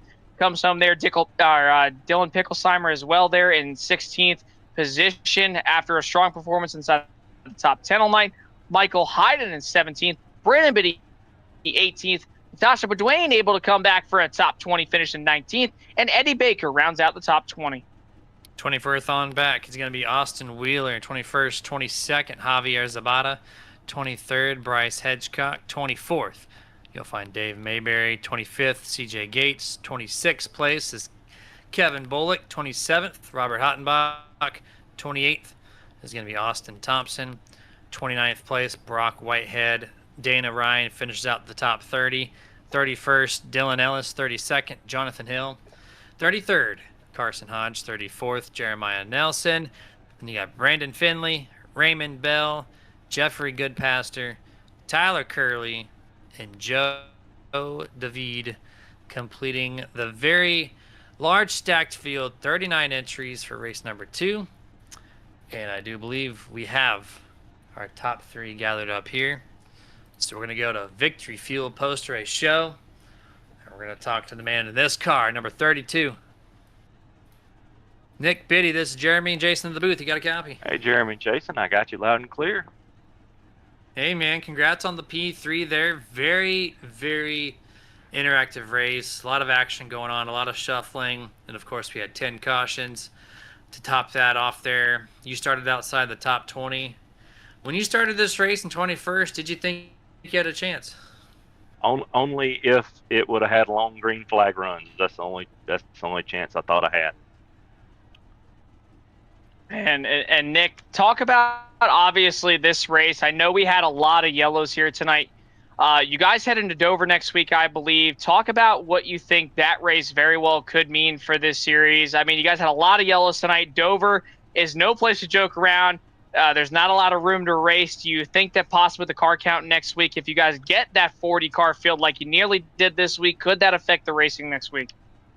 Yeah, Dover's going to be rough with 40 cars. You get loose out of 2 and then out of 4, and it's tough on tires. So hopefully we'll get some good practice in this week, and everybody else will too, and we'll have some long green flag runs. Yeah, it'd be nice to see. Dover's kind of a tricky track for that, so if our numbers keep up like that, which is an awesome field, I'd love to see some long green flag runs at Dover and see how that develops. But Nick, congratulations, man, outside the top 20 to finish P3. Any shout-outs you want to give out before we let you go? Yeah, for sure, man. The shop gave us a nice piece today.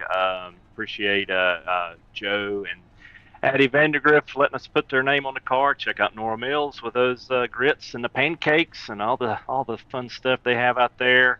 Appreciate Chess Hamby sitting on the box for us tonight. Had a good time. He did a good job. And I guess last but not least, we can't ever forget the one, the only, my beautiful smoking hot wife, Jessie Biddy. Thank you for watching. Thank you for supporting us while we do this. There you go, man. Congratulations once more. We'll catch you next week. I appreciate it, guys. Hope we talk again soon. Yes, sir. Sounds like we will.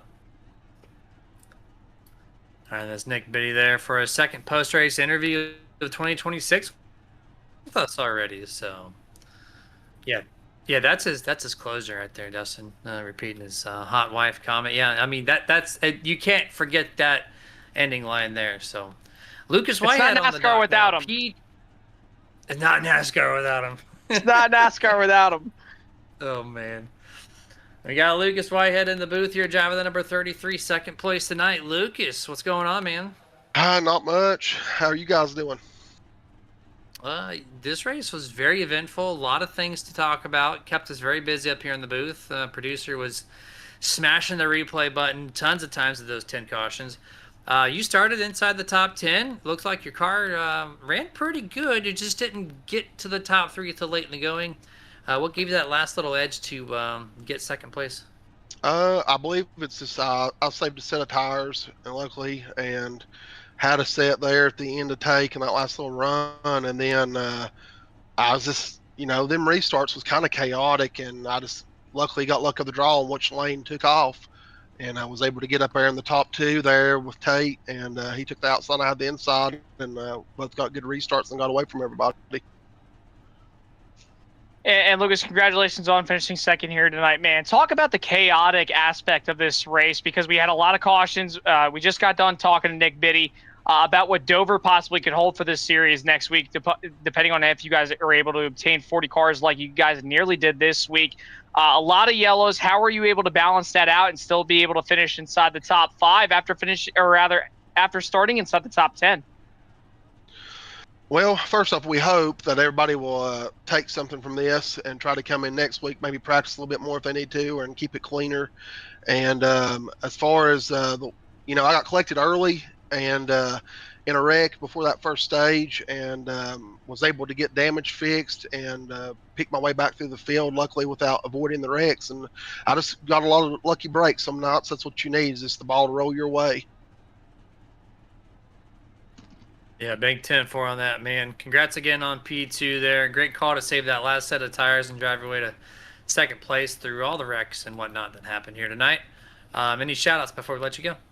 Just want to thank everybody, in this broadcast booth here for what all you do for us. Want to thank everybody at Smoky Mountain, all my teammates, and just everybody that's supporting this league and everybody watching. We really appreciate everybody. 100% there, man. Go get them at Dover next week, and maybe we'll talk to you soon.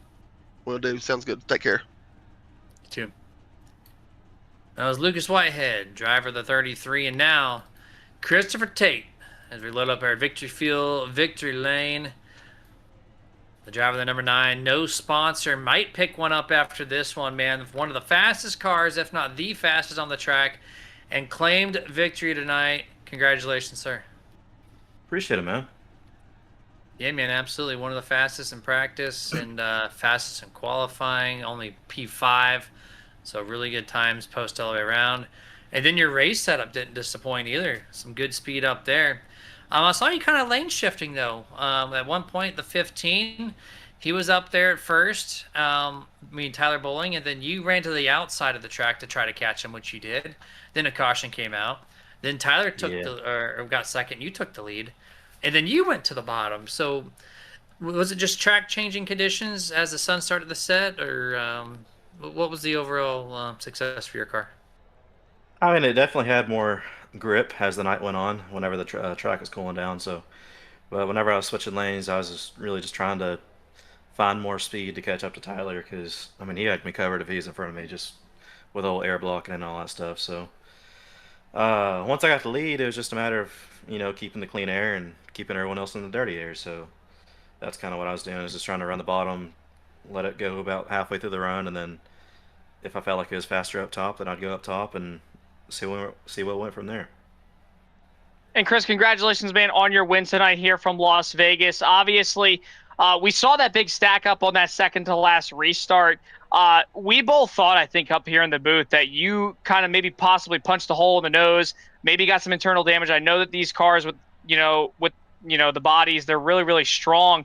But talk about that late race restart. You got involved in a little bit. You just came through slightly unscathed, but still was able to obtain a little bit of damage. What was going through your mind when that late race wreck happened there on that restart? Was kind of praying I got through it before I got turned.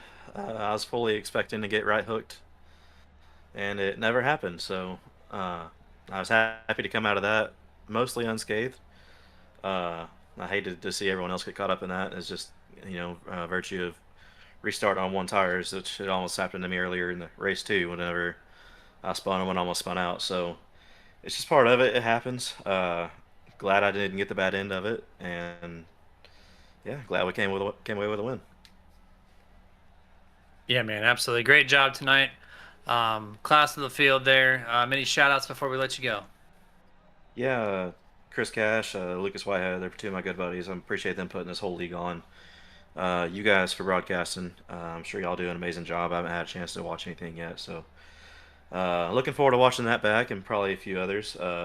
Everyone else for competing, all the league sponsors, Cash Customs, Wheeler Painting, just to name a few, and yeah, just looking forward to next week. All right, man. Well, we'll catch you next week in Dover, and maybe we'll talk to you next week too. Sounds good. Y'all have a good one. You too. That was Christopher Tate, driver of the car number 9. Sponsorless tonight. Maybe picks up something next week, Jason. But 10 cautions here for, what was it, 31 total laps, I do believe, 30 or 31. And Lucas said it best. Maybe we'll take some notes and find a much cleaner race. But Dover, It's not easier by any means. There's very little room for error. So, what's your take overall? Was it thumbs up or thumbs down with the caution count versus the excitement level? I mean, honestly, I like to keep it very raw. I think that for this series, I think it was very middle ground. You had a lot of moments where there were a lot of incidents that could have been prevented. There were a lot of incidents that could have had wrecks that they didn't. I think that this is a very neutral walk away. It's almost like if you get into in a way, it's almost like if you get into a car accident with somebody and you get to kind of just walk away from the incident. That's kind of how it feels, honestly. I think for these guys next week at Dover, my home track, well, Pocono's closer, but Dover to me is my home track, being 2.5 hours away. I think that it's going to be a real testament for these guys. They're going to test their limits. They're going to test the cars, test themselves. That track is very tough. They don't call it the Monster Mile for nothing, obviously, as they say. You get a lot of guys that are going to get loose off 2. A lot of guys are going to get loose off 4. It's really only a 1-lane racetrack. It's super duper hard to pass. You can make it a 2-lane racetrack. 3 wide is almost impossible. It never ends well. I think they're going to have to clean up a little bit going into next week, no doubt about it. Other than that, entertaining race to say the least. I think if they would have reduced the cautions, I think it would have been a great race between the 15 and the 9. Maybe you could have sprinkled in some other guys as well in there as like little bonus toppings and so forth. But other than that, I think it was a good race. I just think next week when they go into Dover, I know I won't be here. It should be fun though for them. But it's definitely going to be, I think, a huge test for these drivers to show what they're capable of and if they can keep it together for sure. All right. Well, I appreciate you for joining us in the booth here tonight again. And Dustin, thank you for doing all you do behind the scenes there, keeping this broadcast squeaky clean. Because I know me and Jason fumbled over some words here tonight. But I appreciate you guys joining in. And thank you for the Twitch following. You helped the league by giving them promotion, right? Giving the 30-plus viewers across multiple platforms. But you also help our account out by getting us over 3 active streams at the same time all race long. So that'll help our Twitch account out tremendously, really, even just a small number. So thank you guys for doing such, and we'll continue to have great success through the whole year. And you guys stay safe, get your nerd on, and it's not goodbye. Just till next time. We'll catch you live Tuesday. Until then, have a good night.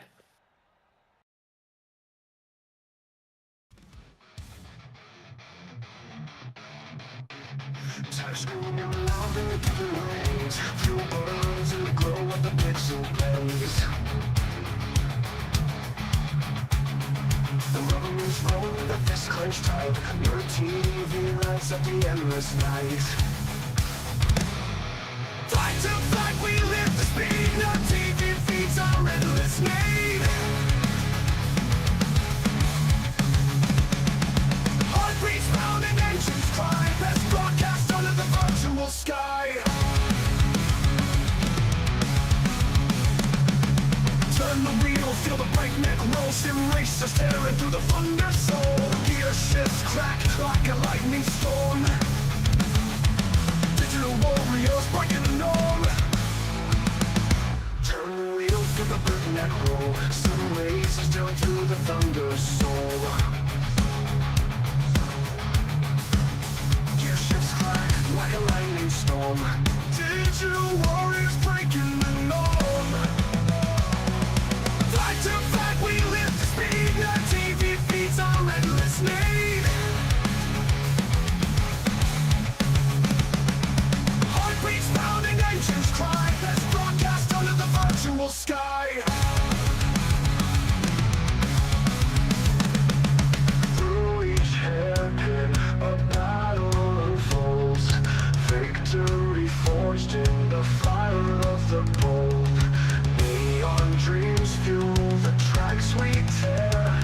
No TV shows us who dares to care. Fight to fight, we live to speed. No TV feeds our endless need.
Screaming louder through the range. Fuel burns and the glow of the pixel blaze.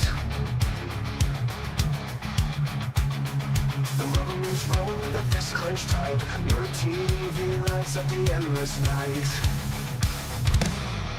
Fight to fight.